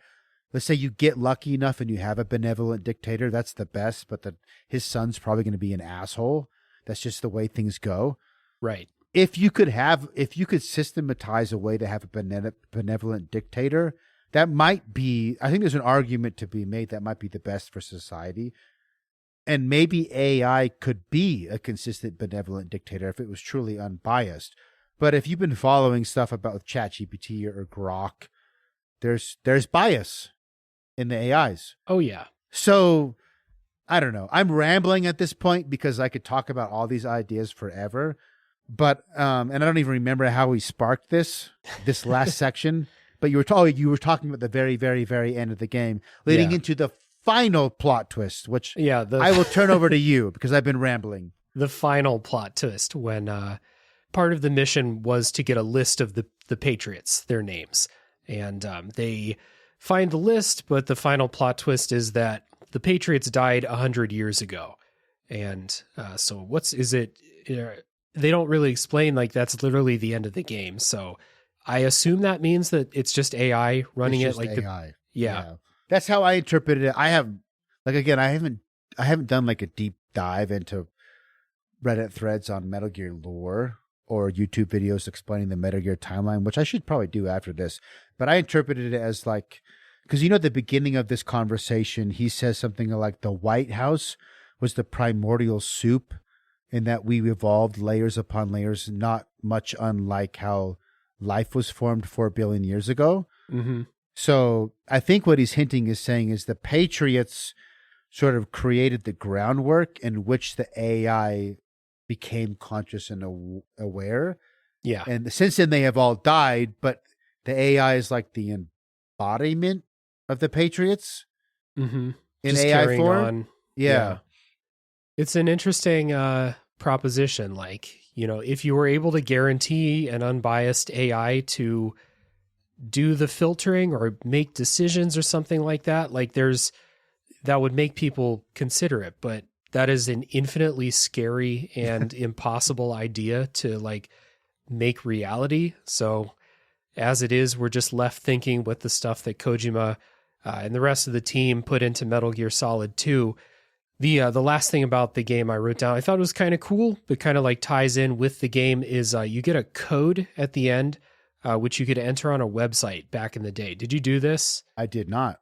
Okay. Because I didn't have the internet. The website doesn't exist anymore, so I didn't do it either. But it's a code where you put in your combat data and stuff from the game, just like what Raiden was doing a simulation to gather data and stuff like that. I did not know this. What comes up? Did you look up, like, did you find out what comes up? So they give you a code. They say go to like konami.com/enter code or whatever, but the website doesn't exist anymore. So did you find any YouTube videos that documented what did happen? I did not, but it is like it shows you, player averages and stuff like that, I think. Okay. So because ultimately you were in, it's kind of meta, you were in a simulation. Yeah, exactly. Yeah. So just one final, Kojima loves these meta things. So one final thing. All I want to say is at the end, before I know we're wrapping up and I've been blabbing, but I'm having such a good time. Thank you for bringing me on. Of course, man. I believe this bait and switch, especially with the marketing. Again, I'm looking back from like gaming history, growing up with this, what made Kojima the icon as flawed as he is now. Metal Gear Solid 2 was the first time, for sure, that he pulled like a major bait and switch, both with marketing and gameplay. And I think he perfected that with PT. Yeah.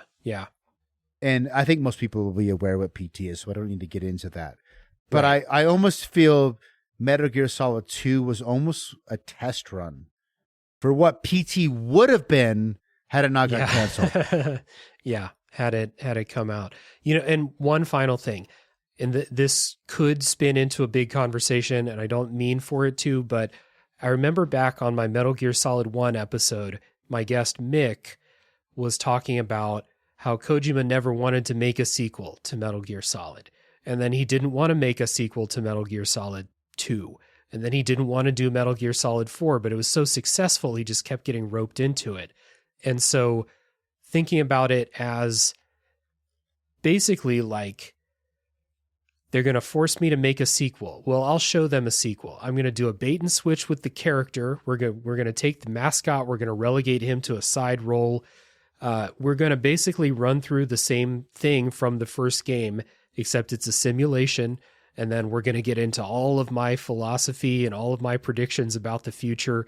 And it's just very fun to think about it that way. I did not know that. Where did you... where's that been published, or where did that information come from? I am just saying what, like, my guest Mick on the first episode is a giant Metal Gear Solid fan, and I just kind of took his word for it. So Okay, if it's so wrong, it's wrong. Somewhere out. No, I believe him. I believe gamers, especially. So obviously somewhere out there, someone has published that maybe Kojima, he was hesitant, didn't want to make, and that goes, the reason I buy into that is, as I mentioned at the beginning of the episode, I feel part of Kojima's motivation when you ask, do you think Kojima master planned this, or do you think it's cool and he's retconning stuff? Or is he in on the joke, or is he not in on the joke? I think he's in on the joke and he's trolling us. And it actually makes more sense now that you bring it up. If there's information out there that Kojima didn't want to make the sequels and he had some resentment, which would also be more evidence points to that direction with his fallout with Konami and the resentment that he had with Konami. Obviously, there were some issues with the executives of Konami and him and butting heads and friction. I don't want to make these sequels. You're going to make me make them? Then, okay, fuck you. I'm going to troll everybody. Yeah, I'm going to do this. And then, like, I think what Nick said was like one of them is a prequel. So it's like just kind of defiant in a way where it's like, you want me to keep making sequels? Well, I'm not going to make a sequel the way that you want a sequel. In the way that everybody else wants. Yeah, exactly. And so that's probably ultimately why him and Konami had the big fallout and PT fell apart. And I could so Konami gets a really bad rap, and they should, by the way. I'm not defending Konami, but also they're putting out Suikoden 1 and 2 remasters, so I'm going to forgive them for all sorts of shit. But I could kind of see why maybe Konami's like, we've had enough with you. But you know what? I'm in real time, I'm taking that back, because yes, there's a troll element and a defined element to Kojima, but all of those games sold well and made Konami a metric fuck ton of money. So at the end of the day, I think Kojima he's more justified. Yeah, I mean, I'm certainly not mad, and as you know, someone who's not in the position to do so, I respect the troll job both on the fans, because fans can get really annoying, and also on Konami, because Konami's shown their ass so many times throughout history. So not to make that into a big thing, I think it's time we wrap this up. We're almost at 3 hours. Kate, this has been awesome, man. I really appreciate you taking the time to come on and talk about this with me. Thank you. I'm always happy. I mean, Metal Gear 2, baby. That's right. You don't need to say anything I'm more. going to say I'm going to say yes. Yeah. And I will definitely listen to more of your podcast. I was meaning to listen to a couple episodes. I do follow you on social media, and I check out your posts all the time. And I've obviously in Retro Hangover. Yeah. We've been on some of the King of Games episodes together. So I'm very happy. I'm honored that you would have me on. I don't know how your normal guests are. I know I am my own unique personality. I get drunk. I'm loud. I always go long. Every single episode of my podcast, I'm like, I'm going to keep it at 2 hours. 5 hours later, we're still going. I get it. Thank you for your patience. Thank you for letting me ramble. I don't get to blurt out all of my nerd passion very often in my real life. I only get to do it in podcasts. So I appreciate you for facilitating that. Yeah, of course, man. And I would not have asked you on this episode if I didn't think you would do a good job. So I appreciate it. This has been awesome. I appreciate everyone who's listened all the way to the end. We got another classic Tales from the Backlog 3-hour podcast going on here. So thank you to everybody who has listened. Again, one more plug. Go check out Gaming Memories. Go check out Cade's stuff on social media. Join the Discord server. Come talk about this game with us. And that will be all. The last thing you can do is tune in next week for the next game to come out of the backlog.